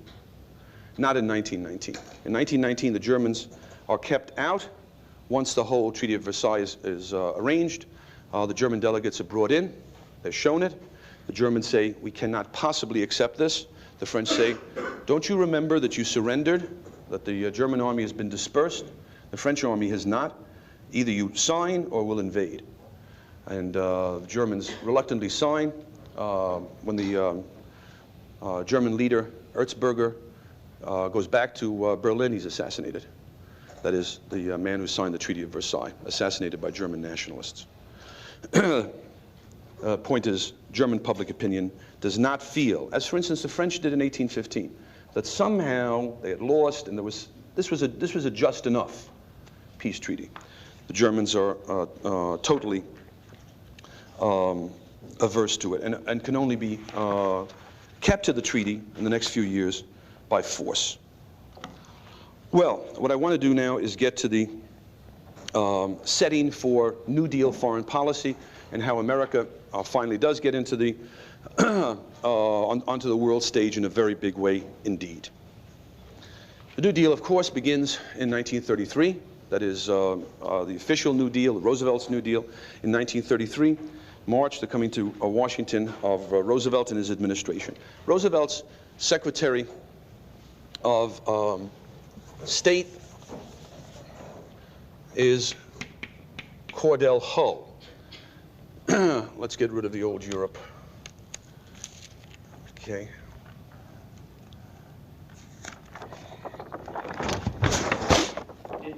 Shed a tear. Shed a tear. The Soviets just willingly give up that part of Russia that was part of Russia beforehand? Hardly, hardly. Lenin's attitude was that some of the subject nationalities in Russia should be permitted to become free. But in a number of cases, the Soviets fought bitter wars, for instance, against the Finns. And the Finns finally were able to establish their independence, and above all, against the Poles. There was a bitter war in 1919-1920 between Poland and the new Soviet government. And finally, it went back and forth. The Soviets had their own problems, and in 1921, they decided to make the border at the armistice line. Okay, now as far as the New Deal and New Deal foreign policy go, Cordell Hull goes down in the history books, you may know, as being a free trader, a believer in free trade. Okay, he's a crusty old Tennessee free trader. By the way, it's a principle. Distrust any politician who's called crusty. Okay? I mean, it's an attempt to make them lovable. The fact of the matter is, of course, that he was not a free trader in any libertarian sense. He was a free trader in the sense of what could be called free trade imperialism. That is, the political and military force of the government is used in order to establish a free trade situation. The classic example is in regard to China and keeping the open door in China. That is, China is to be kept open to all commercial nations. It's a policy of the United States government not to permit any nation to establish control over China and to keep out the goods of other nations, okay, or to keep out the commercial transactions of other nations. In order to carry out this policy, however, naturally, you need an enormous, or you can need an enormous amount of American government, political and military force applied. Okay, the true principle of free trade, as I understand it, and as the free traders of the 19th century understood it, is that there is to be no governmental involvement of whatever kind. We're not to have forced trading. For instance, in the 19th century, under Palmerston, there was forced trading. The British government went to war with the Empire of China to force the Chinese emperor to permit the importation of opium. Okay, and Cobden and Bright bitterly attacked that. They said that is not free trade, to use armies and navies to force open a market. Free trade occurs when it's voluntary on both sides and when the government keeps out of the matter. As Cobden wrote, affairs of trade, like matters of conscience, change their very nature if touched by violence. That's important, isn't it? In the same way as religious faith is something different if violence comes into the picture, so is trade something different as soon as violence comes into the picture. As faith, if forced, would no longer be religion, but hypocrisy, so commerce becomes robbery if coerced by warlike armaments. This is the ultimate problem and seed of corruption, I think, in the New Deal foreign policy, because more than ever before in American history, the full power of the American government was to be used to carve out markets for American trade in the world.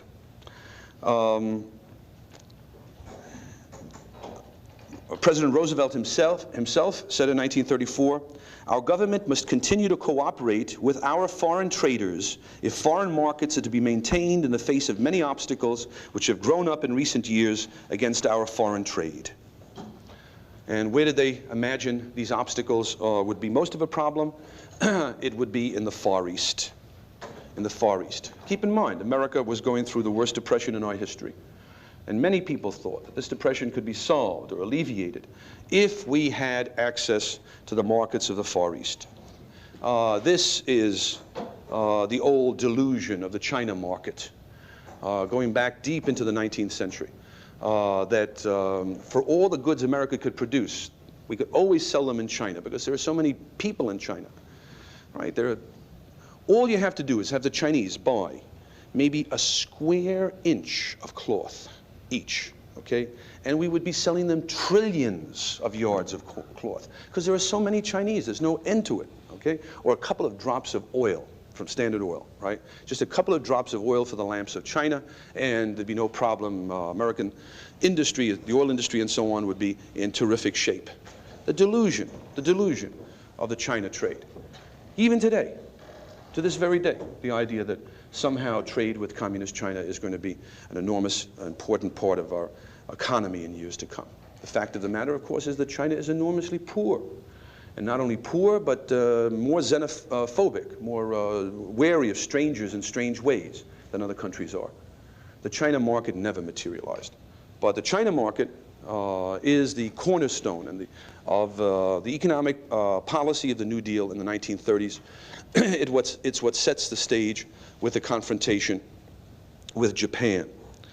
In 1935, Cordell Hull forwarded to Roosevelt a long State Department memo which stated, "As our own population becomes more and more dense, as the struggle for existence in this country becomes more and more intense, as we feel increasingly the need of foreign markets, our definite concern for open markets will be more widely felt among our people, and our desire for an insistence upon the free opportunity to trade with the peoples of the Far East will be intensified. For in that region lie the great potential markets of the future." Okay? This is a conclusion come to by the American Secretary of State to solve our problems in terms of prosperity at home, the finding of some markets for our factories and so on. They would have to be in the Far East. Well, this created a very definite problem because starting in the early 1930s, Japan undertakes a policy of imperialist expansion. The problem from the Japanese point of view is this. In 1929, the stock market crashes in New York. This is a kind of symbol of the onset of the Great Depression. And one thing that happens throughout the world in the course of the Great Depression is that countries begin to contract themselves into their own shells. There's a drift towards autarky, towards protectionism, towards every country being self-sufficient. Under Hoover, the worst tariff in American history comes into existence, the Smoot-Hawley tariff. In 1932, the British Empire goes over to protectionism. Britain, which had been the home of free trade. Well, this creates problems for every country. For Japan, it posed the threat of catastrophe.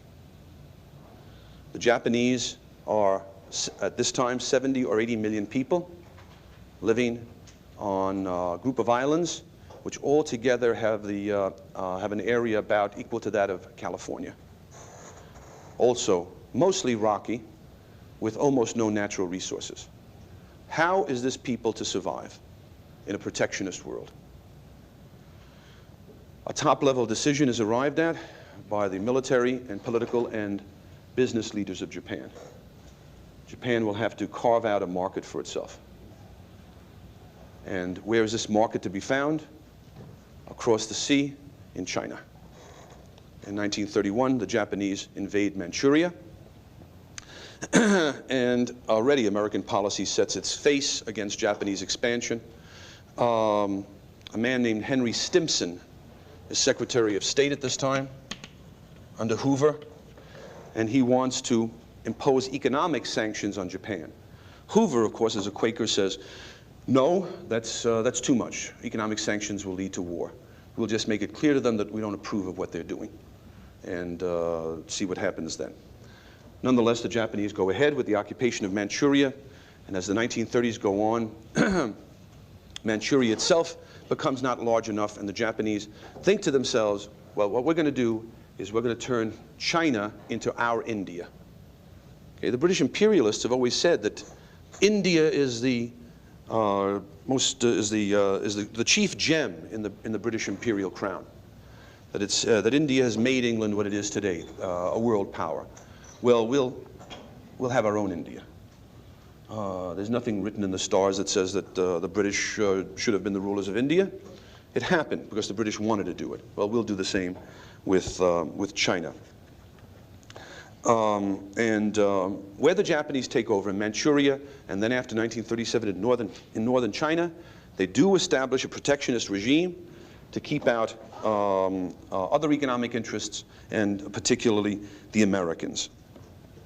The leader of the Chinese government at this time is a dictator named Chiang Kai-shek, by the way. Had been a Chinese warlord and made his way to the top.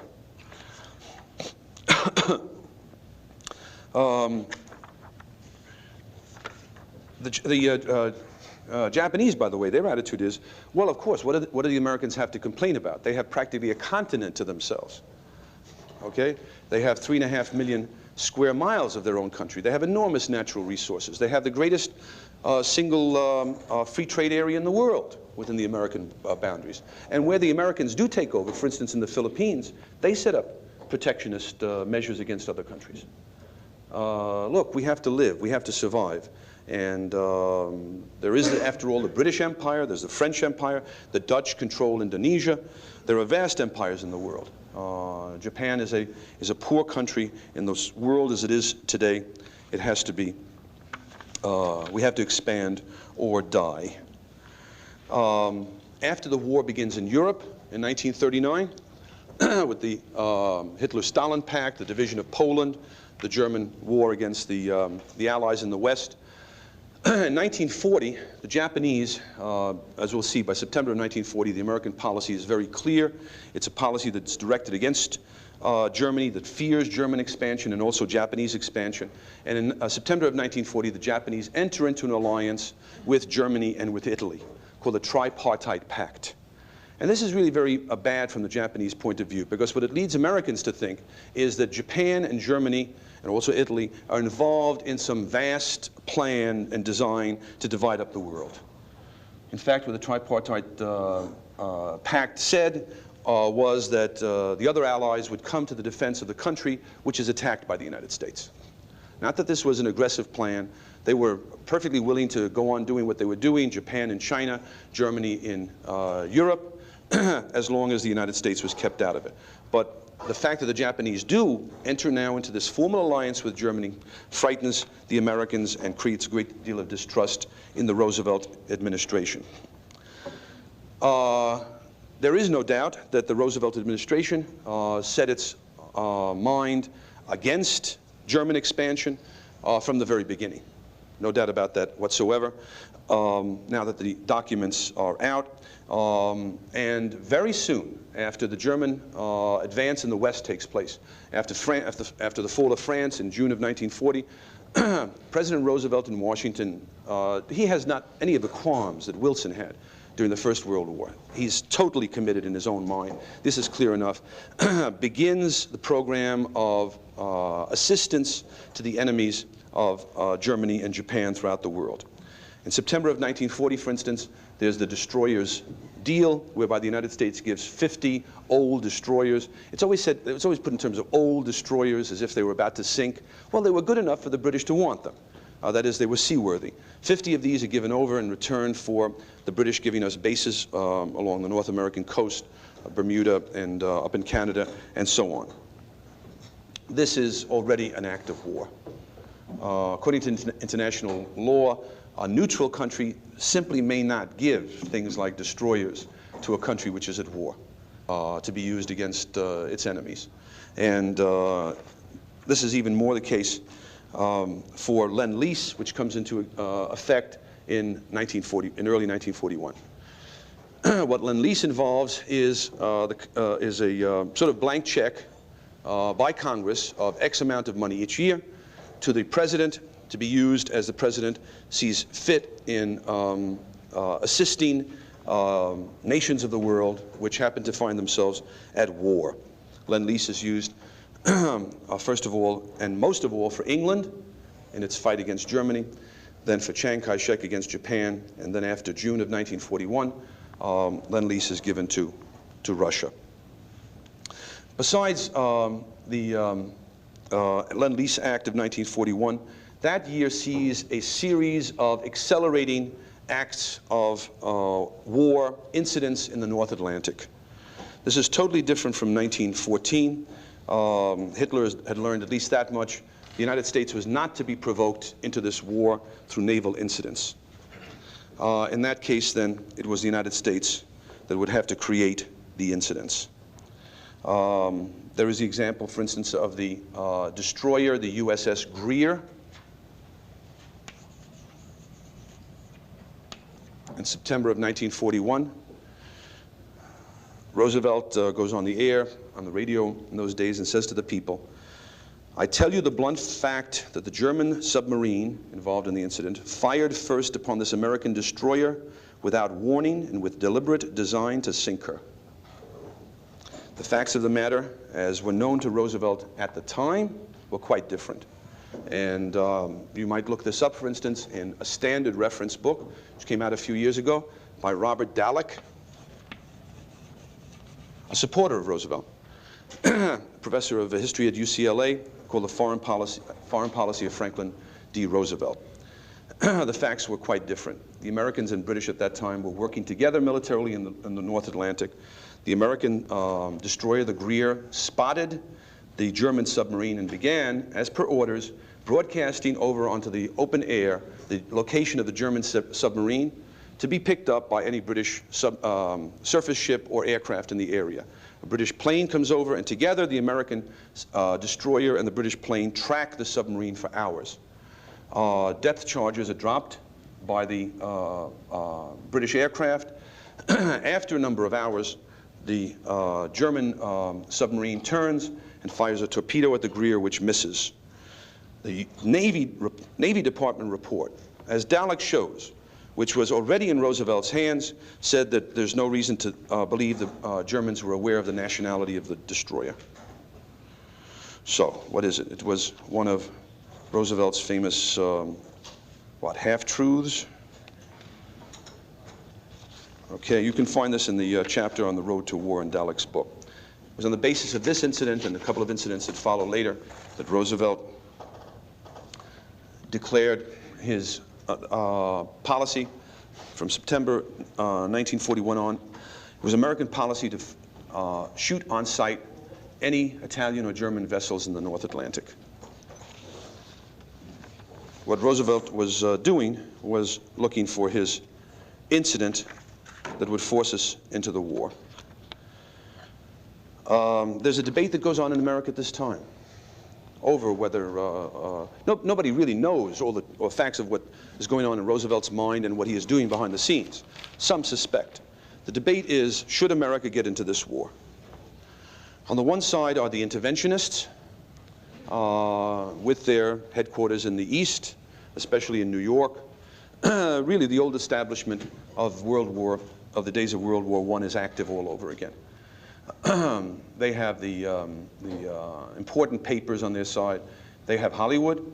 They have the Luce publications, Henry Luce, his publications, Time, Life, Fortune, and so on. The opposite camp, the non-interventionists, which, as you know, have gone down in the history books with the delightful name of isolationists, right? That sounds really nice and suggests a very open-minded person, doesn't it? These isolationists, otherwise known as non-interventionists, have their base among smaller businessmen and more in the middle class than in the upper or the working class. Geographically in the Midwest, headquartered intellectually at Chicago, and if you want to pinpoint it, Colonel Robert McCormick's office at the top of the Tribune Tower. But totally outclassed socially, economically, in terms of any kind of influence. They lose the debate, although early December of 1941, still 80% of the American people favor staying out of the war unless we are attacked. Well, we are attacked. We're attacked at Pearl Harbor.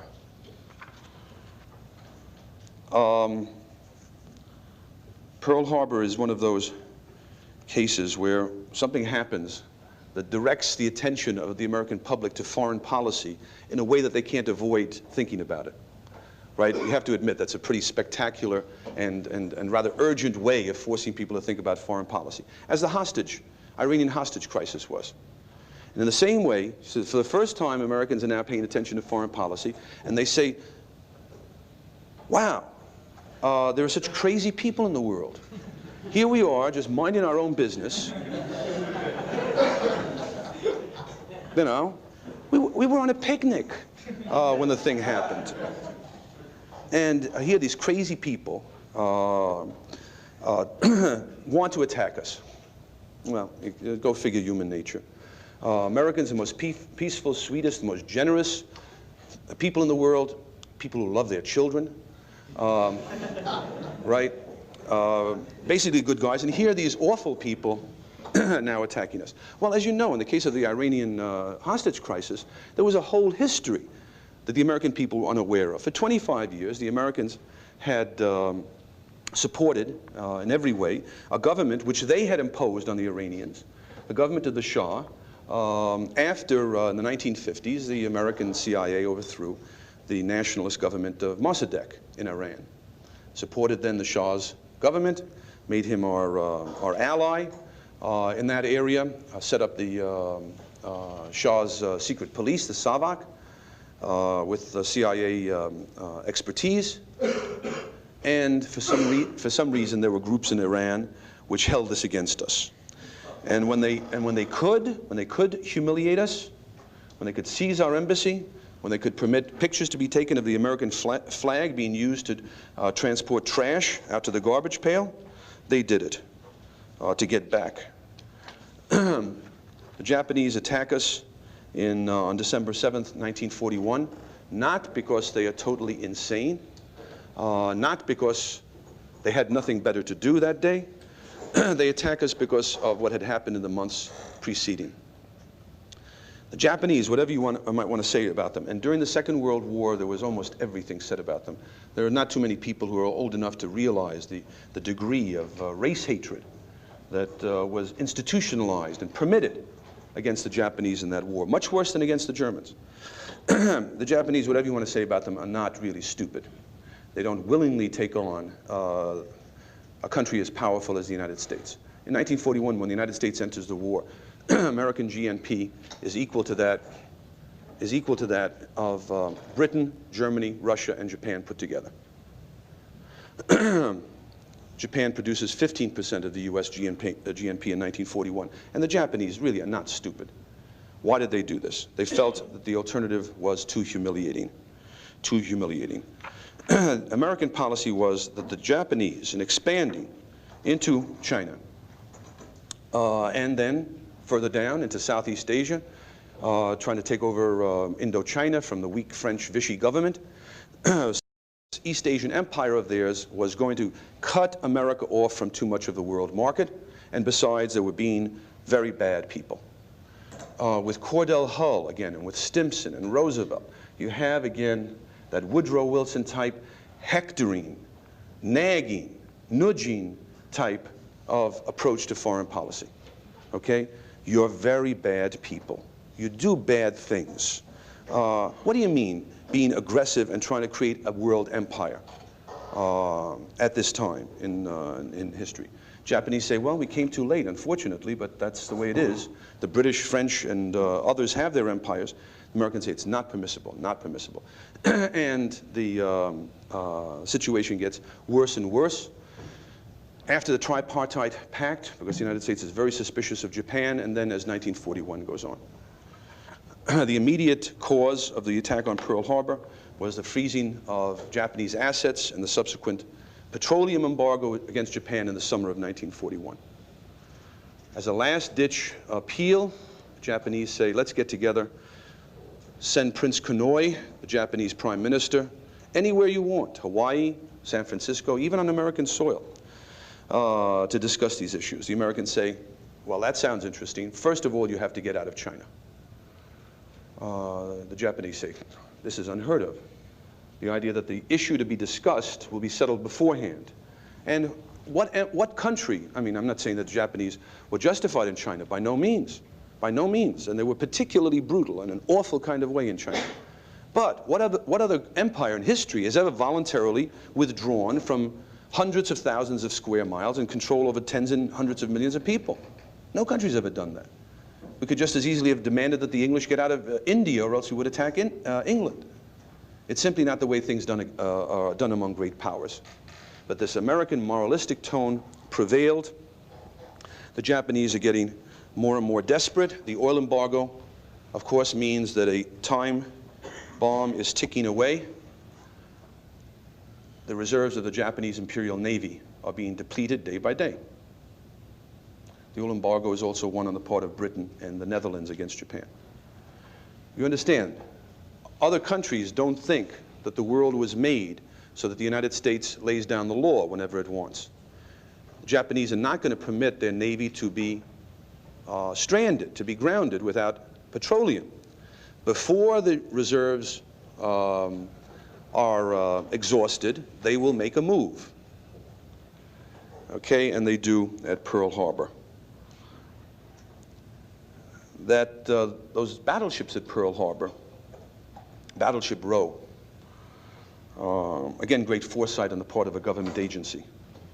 Right? You know that the battleships were lined up one after the other. It looks nice. It suggests great power. It sure does.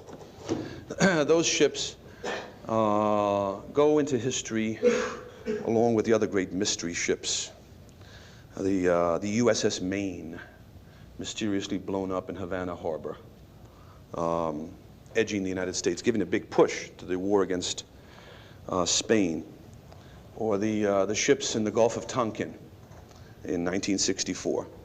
The destroyers, allegedly fired upon by North Vietnamese torpedo boats, providing the reason for the Gulf of Tonkin resolution, which was the legal base, such as it was, for the Vietnamese War. Other ships, the Lusitania, not an American ship, but playing a role in American history. It's carrying 6 million rounds of ammunition, at least. What was it doing in submarine-infested waters out in the open that way? A target for German submarines. The USS Liberty, the American spy ship, destroyed by the Israelis in 1967. What was the real story there?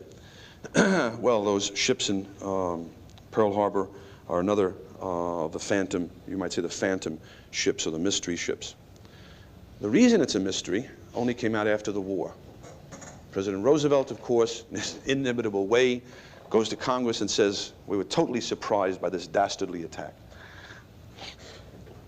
There was a revisionist historian named Charles Tansel, who used to tell his classes at Georgetown, President Roosevelt went to Yalta and came back and told the American people he had made no concessions to Stalin. So the dying Roosevelt finished as he had lived, with a lie on his lips. This is a man for whom deception was a way of life. This Roosevelt. Well, to give you an example,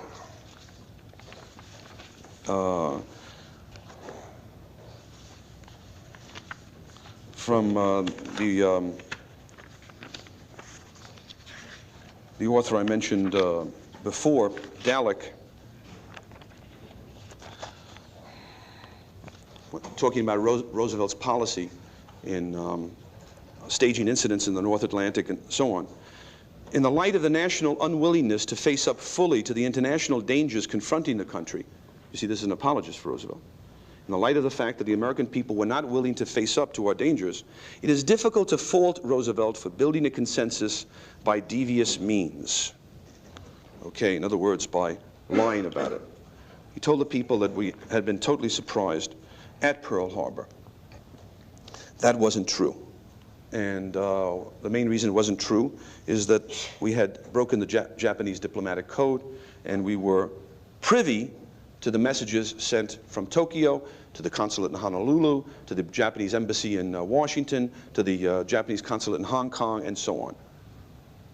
We intercepted their messages, and we could translate them and read them. You might ask yourself, what more do you have to be aware of an impending attack of that magnitude? Do you have to be there right in the room where they're talking about it?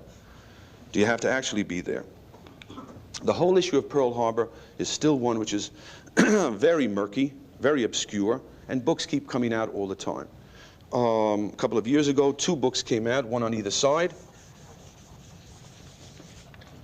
The pro-Roosevelt one was Pranga.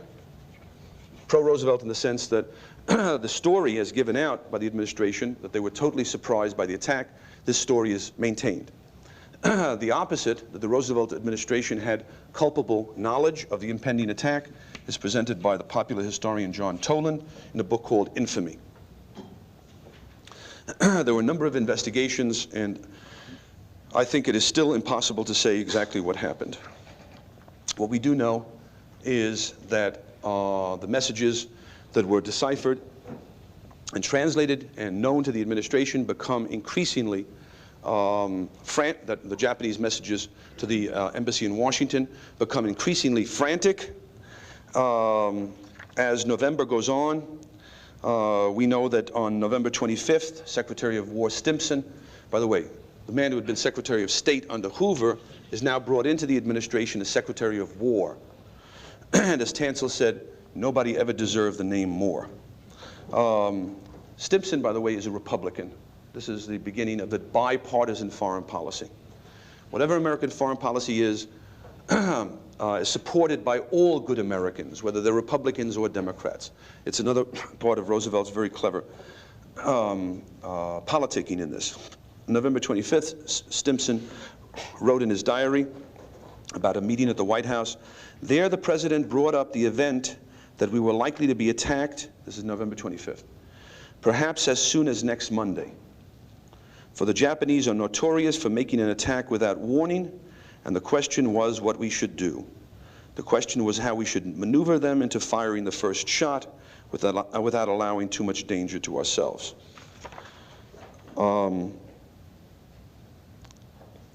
Just to give you an idea, on December 1st, messages are intercepted to various diplomatic outposts from Tokyo, ordering them to begin burning documents and code books.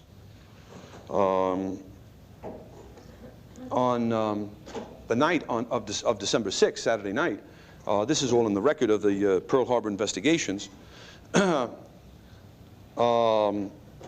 message is received, intercepted to the Japanese embassy in Washington, saying, from Tokyo, we are starting to send you a 13-part message. Okay, wait until you have the whole thing, then deliver it to the State Department exactly at 1 p.m. tomorrow, Sunday.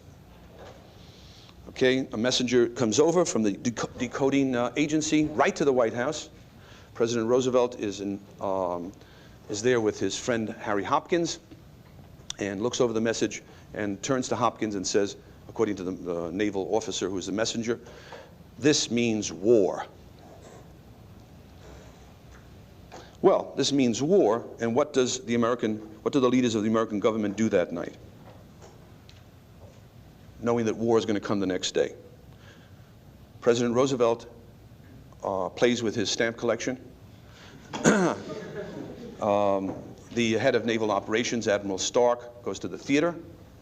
The head of the Army, George Marshall, doesn't know what he did that night. And it's the same all across the board.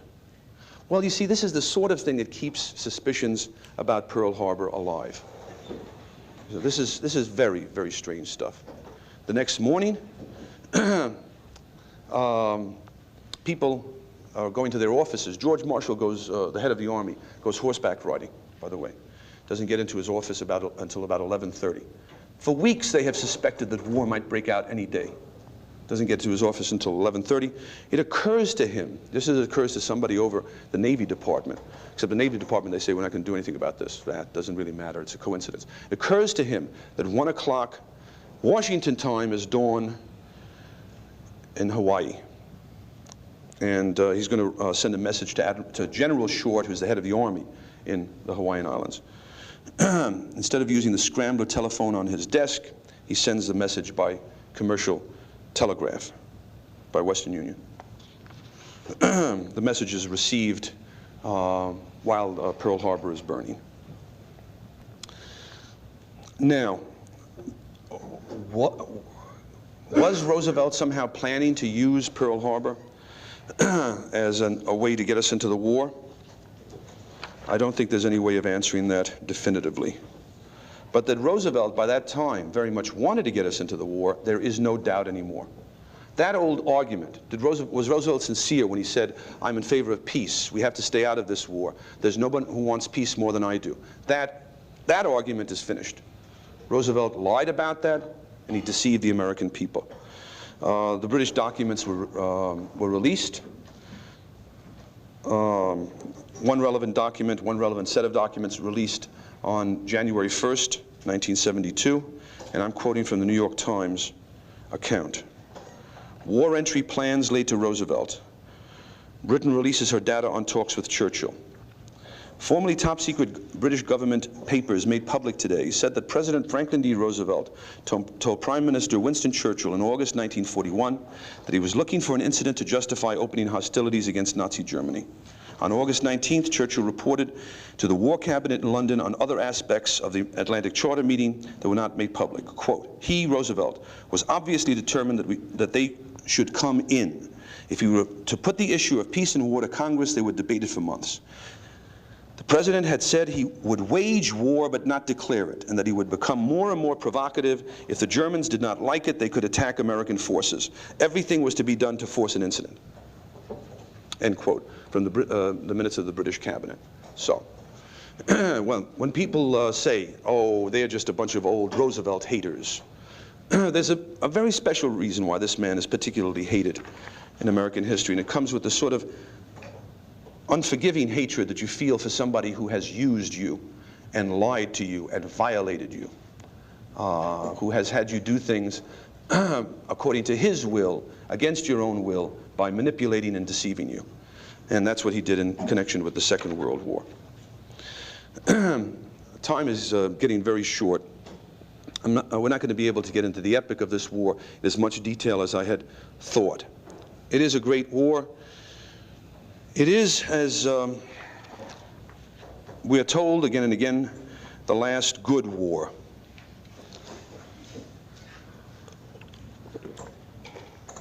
Good, not necessarily in terms of its consequences, which have brought about the destruction of any possibility of a balance of power in Europe and East Asia by the total destruction of Japanese military forces. According to the Constitution we forced on the Japanese, they are not permitted to have armed forces. Okay, very typical of the mentality of the time. The idea that somehow circumstances never change. Time can be frozen. The idea that perhaps the Japanese might sometime require armed forces did not occur to the American policymakers.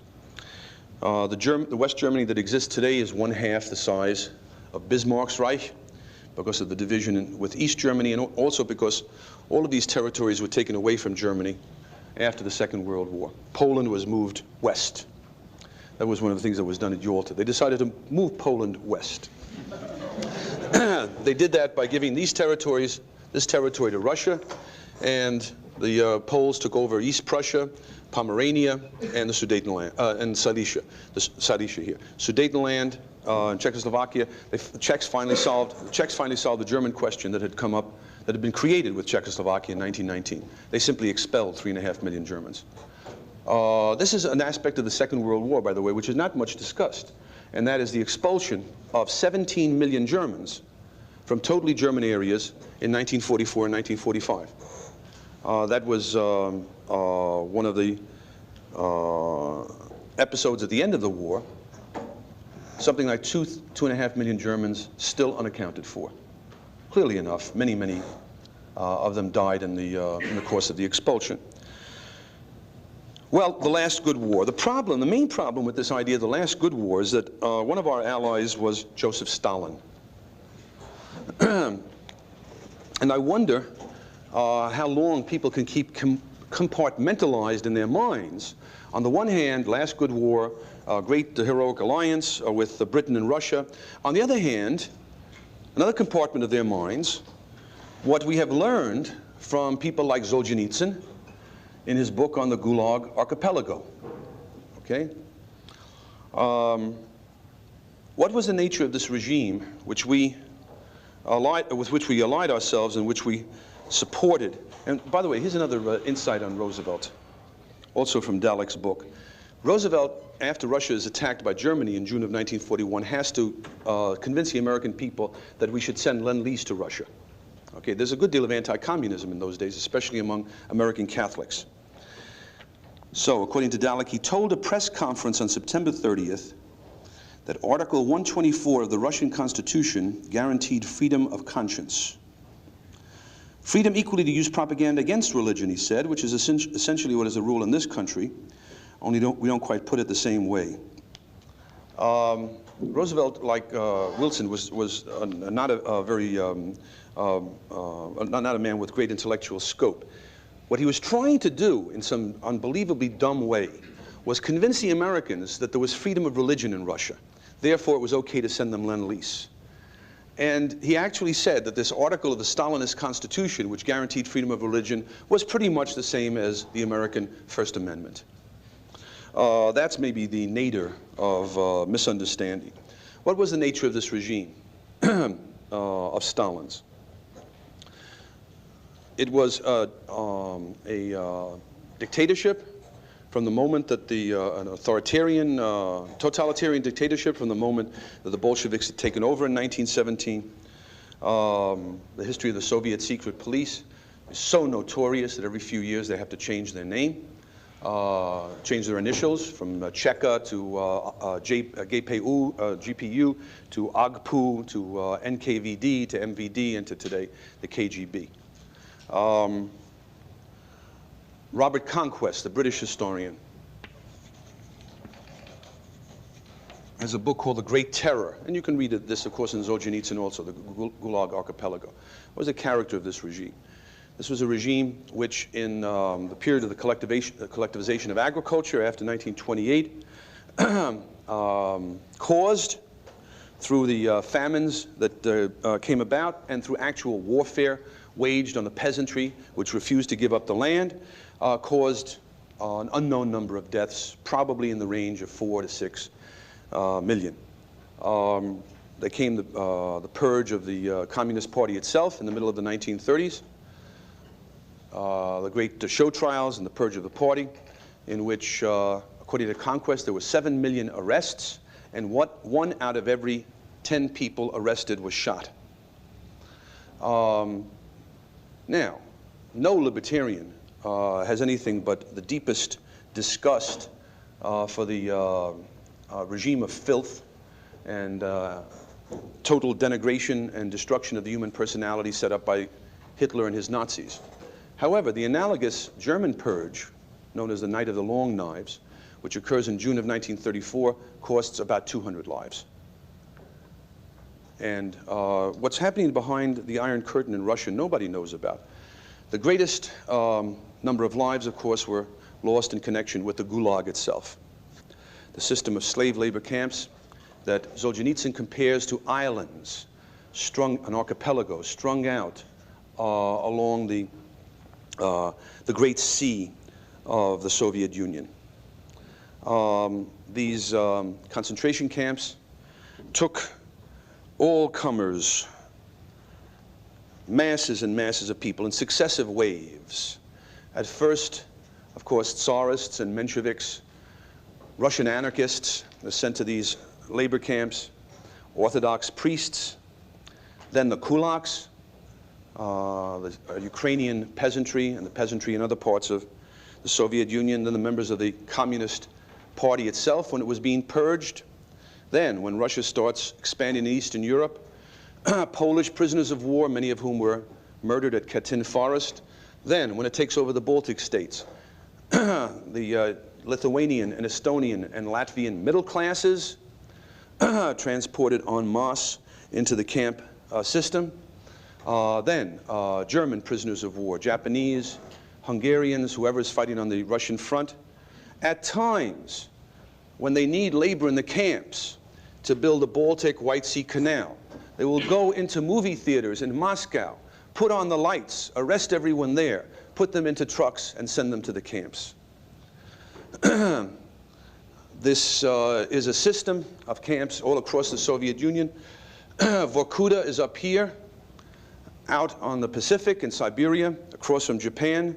There is the notorious, you might as well know the name, Kolyma.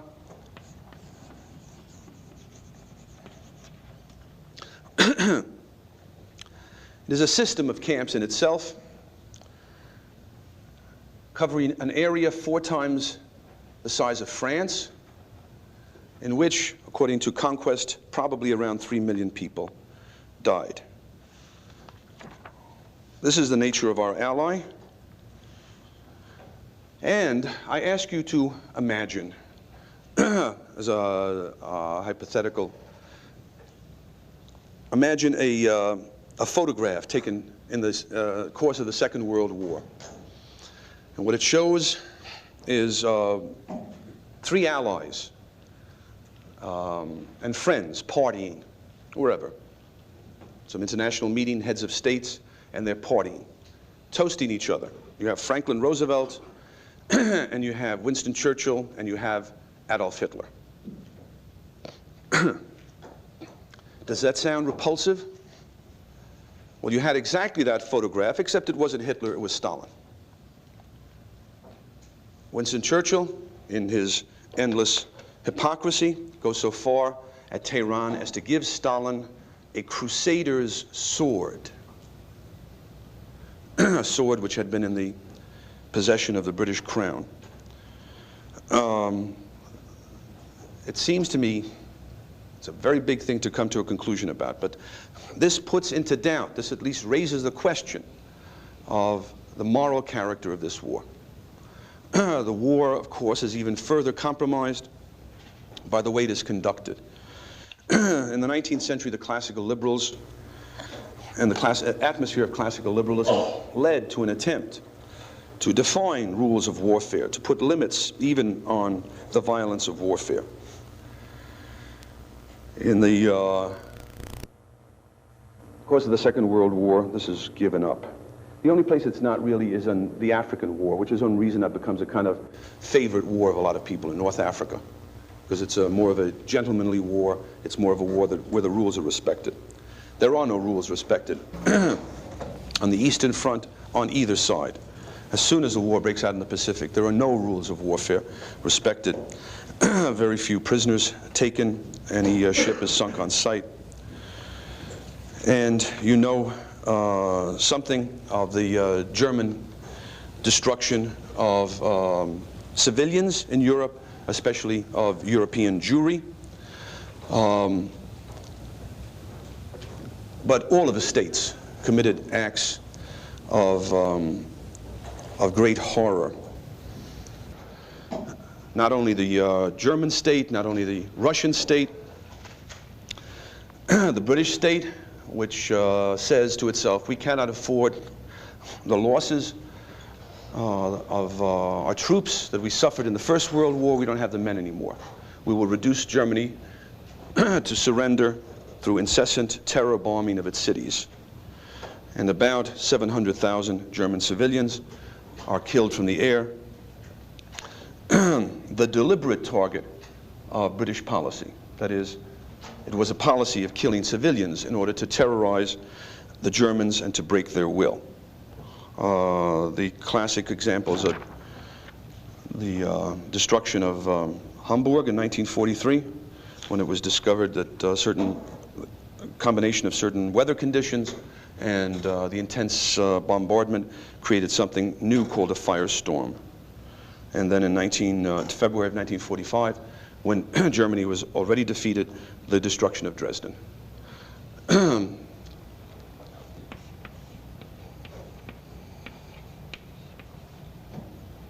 It was the first human city that was taken out.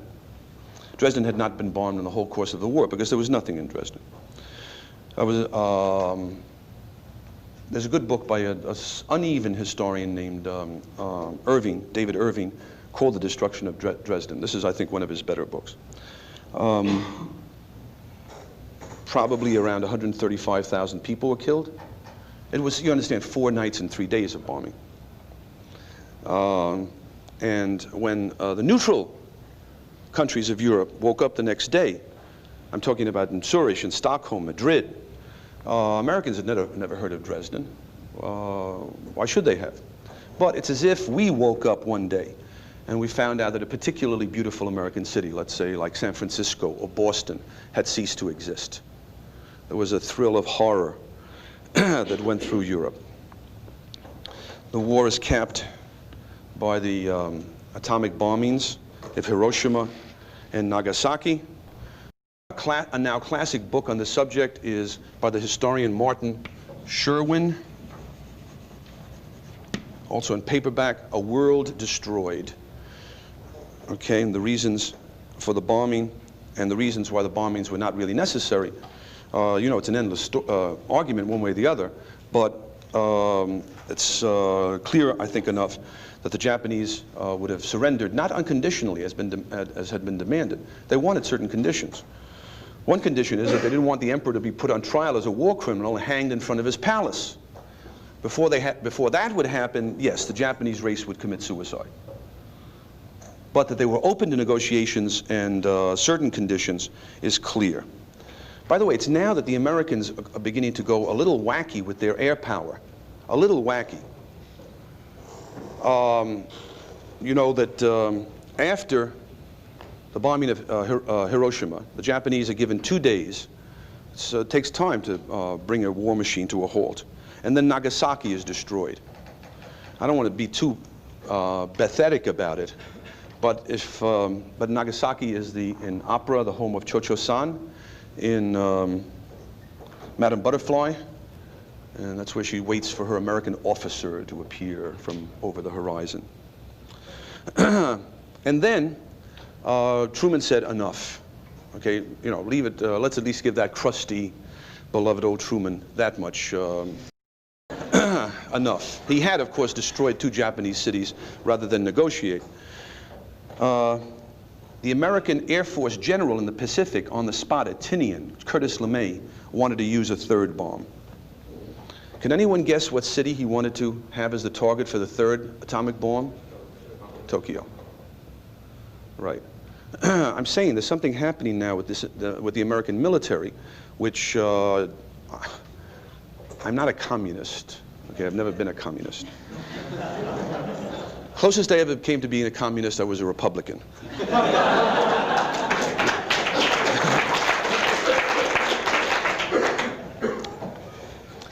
But our leaders and our military leaders are really to be judged on the same basis as others. This has come out in Fred Kaplan's new book, The Wizards of Armageddon. I think, according to the notes, he must have gotten it from Robert McNamara himself.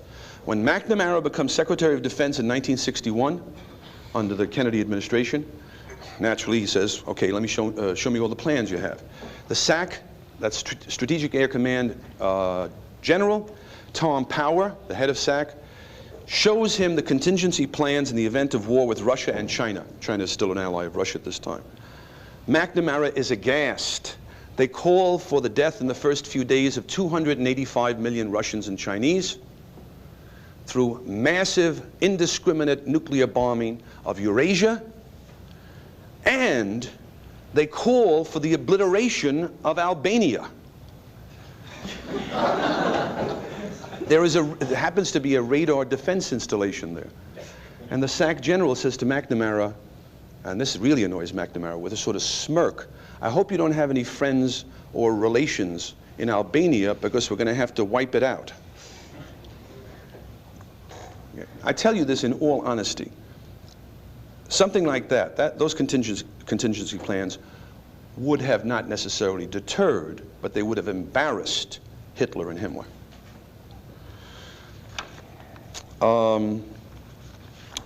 Well, there's many other things we could talk about. Let me just say this. Why do we have this emphasis, or at least in these few lectures, on war and America's wars in the 20th century? Because, the reason is this, because the fact of the matter is nothing has increased the power of the American state through its history, and especially in the 20th century, as warfare. Okay, let me quote from a very good book called The Governmental Habit by Professor Jonathan Hughes of Northwestern. National emergency became the catch-all justification for extension of federal power into the private economy. This is a pattern in American history, he says. The heady experience of the war power was diluted by the willingness to tolerate a residual of expanded power in Washington. That is, once the war is over, the euphoria dissipates, but it doesn't totally dissipate. Some residual of that power that was accumulated remains. The legitimacy of federal control becomes an accepted part of economic life. What was once considered an extraordinary imposition of federal power, say automatic payroll deduction of the income tax, now becomes normal. He also shows that in every American war, especially in the 20th century, there is an enormous jump in governmental expenditures. Once the war is over, that retracts, but it never retracts to what it was before. After Vietnam, it didn't even retract at all. Bruce Porter, in an article in the Public Interest a number of years ago, does the same kind of analysis for the number of government functionaries and employees. With every war, increases enormously. The end of the war never goes back to what it was before. Retracts somewhat, and you have that added accumulation because of the war. So that the growth of federal power and the growth of government power in general has been linked with warfare. The creation of intelligence surveillance bureaucracies, whose abuses are well known, is something totally connected with warfare. And finally, what I want to say is that, sort of tying up with my previous talk on classical liberalism to an extent, what I think the experience of warfare in the 20th century shows is that the founding fathers were right. The kind of limited government republic that they were setting up here, where the emphasis was on the individual, his rights, and the pursuit of happiness, is incompatible with empire and with unceasing war and preparation for war. That's why Jefferson and Washington warned us against entangling alliances. Warned us against the lure of honor and glory in a military sense. We've gone that road against their advice, against the tradition of over 100 years. What we have now was totally predictable. An empire spans the globe, an executive of unbelievable power as against even the other branches of government, public debt of what is it now, $1.2 trillion? It'll be $2 trillion of public debt by the time Reagan leaves office. The government everywhere, people accustomed to the government being everywhere, a republic really quite different from the one that was envisioned at the beginning. And also, we have a world where the single most important question is nuclear war. This, I think, is the reason why here at Cato we emphasize to an extent foreign policy. Because, believe me, the nuclear war is a problem so great that it even dwarfs questions of how high the Dow will go or at what price you should start buying gold again. I hope I've cast some light on some of these questions. Thank you.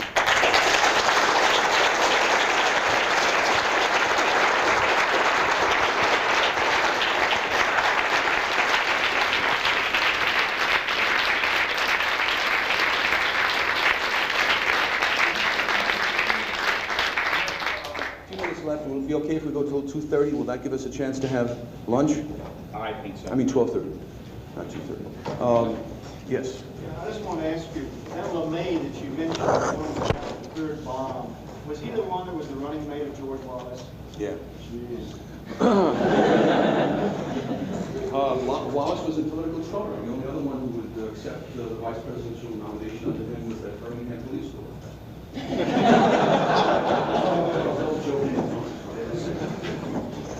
If the proper, and I'm not sure if this is correct, but if the proper position for us to take would be to perhaps withdraw forces from around the world and put ourselves in a position to defend only ourselves and not have entangling alliances, what would be do you think would be the proper position in the event that we're doing free trade with another country and there is investment in that country by Americans in free trade, and someone takes it, expropriates what they have over there? Well, what the classic position was, even of imperialist governments until late in the 19th century, and even of the American government, and that is, whoever invests overseas invests at his own risk. Okay, what is the difference then between that position and the position of investing on the East Coast versus the West Coast?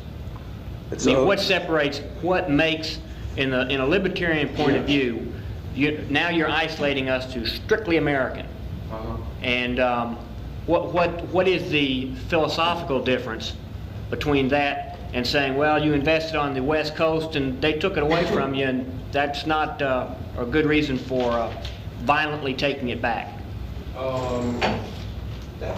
don't really know what you mean. The federal government is not going to be required to somehow assure investments against expropriation in New York State.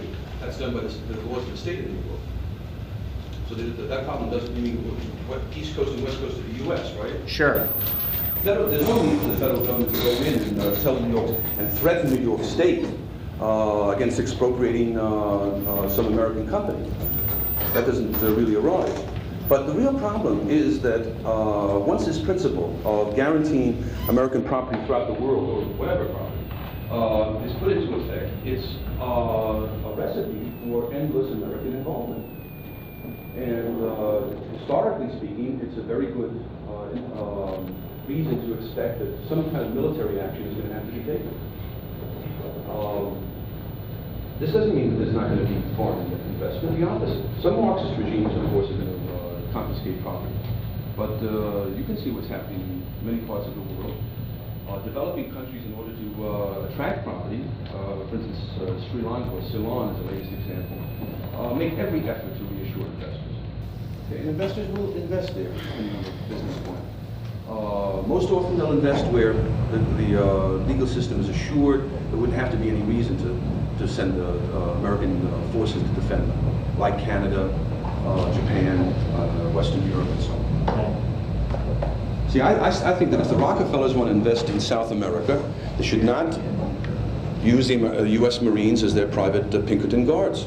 Let them take the risks. Yeah. Do you think we should maintain embassies in countries during times of peace? Now, you know, I don't even think from the government's point of view embassies are necessary in the present electronic age. And Ron Paul, I believe, the congressman from, non-interventionist congressman from Texas, has made this point. Electronically, with the technology and so on, you don't have to have an entourage of 100 people there, so having lunch together all the time. It can be done much more efficiently than that. In provisions as a one people state, he suggests that Roosevelt had intended after the war to an alliance with the Soviet Union support wars of national liberation around the world. Do you share that opinion of Roosevelt? Well, I don't know. Senator Rand, I'll have to chat with him about that. Roosevelt's policy was anti-colonial in that he wanted, as much as possible in the future, to have England and France divested of their empires, precisely so they would also have open-door policies towards American manufactured goods and American industry. he was very close to Churchill. And as a matter of fact, his own, as far as the atom bomb goes, his policy, as Sherwin points out, his policy was that England was to be brought in as a full partner, not the Soviet Union. And England and the United States could bomb them to set up some kind of Anglo-American peace, order of peace throughout the world. He didn't understand the full power of the bomb. It was towards the very end of his life and so on. But it was really more of an alliance with England to keep the peace than with the Soviet Union. And not the UN, by the way. The UN was going to be simply another tool in the hands of the superpowers to order the whole world. This was not a Wilsonian who believed in some kind of world community of nations and democracy within those nations. Can you describe any evidence from our recent history that would indicate that a libertarian attempt to set up a limited government would in fact succeed in staying limited? Would succeed in what? In staying limited. I mean, one of the problems seems to be that, well, one attempt was made to set up a limited government and it eventually escalated. Probably, I guess, due to ignorance of what would happen. Is there evidence that you can cite that would indicate maybe we learned from that experience? Well, the experience is still going on, isn't it? That is, this involvement in world affairs in a political and military sense continues to aid the growth of the American government. An interesting fact is that Caspar Weinberger's 5-year defense budget, by the way, you know they changed the name of the Department of War to the Department of Defense just around the time Orwell was writing in 1984. The 5-year budget of the Defense Department is equal to the assets of all companies whose stocks are traded on the New York Stock Exchange. So this is a rather large accumulation of power in only one branch of the government, the Pentagon. Now, whether people have learned from this experience and there's a revulsion against it, no, the experience is still going on. If there's a revulsion against it, it's happening among us and among a few other people. Yes? Any comment about the Coolidge administration? What was their policy? Well, Coolidge is noted in diplomatic history for practicing dollar diplomacy and the use of limited American military forces to keep South American, Central American and Caribbean countries in line. It's around this time, for instance, that Nicaragua is occupied by the American Marines. The Americans forgot that, the Nicaraguans didn't.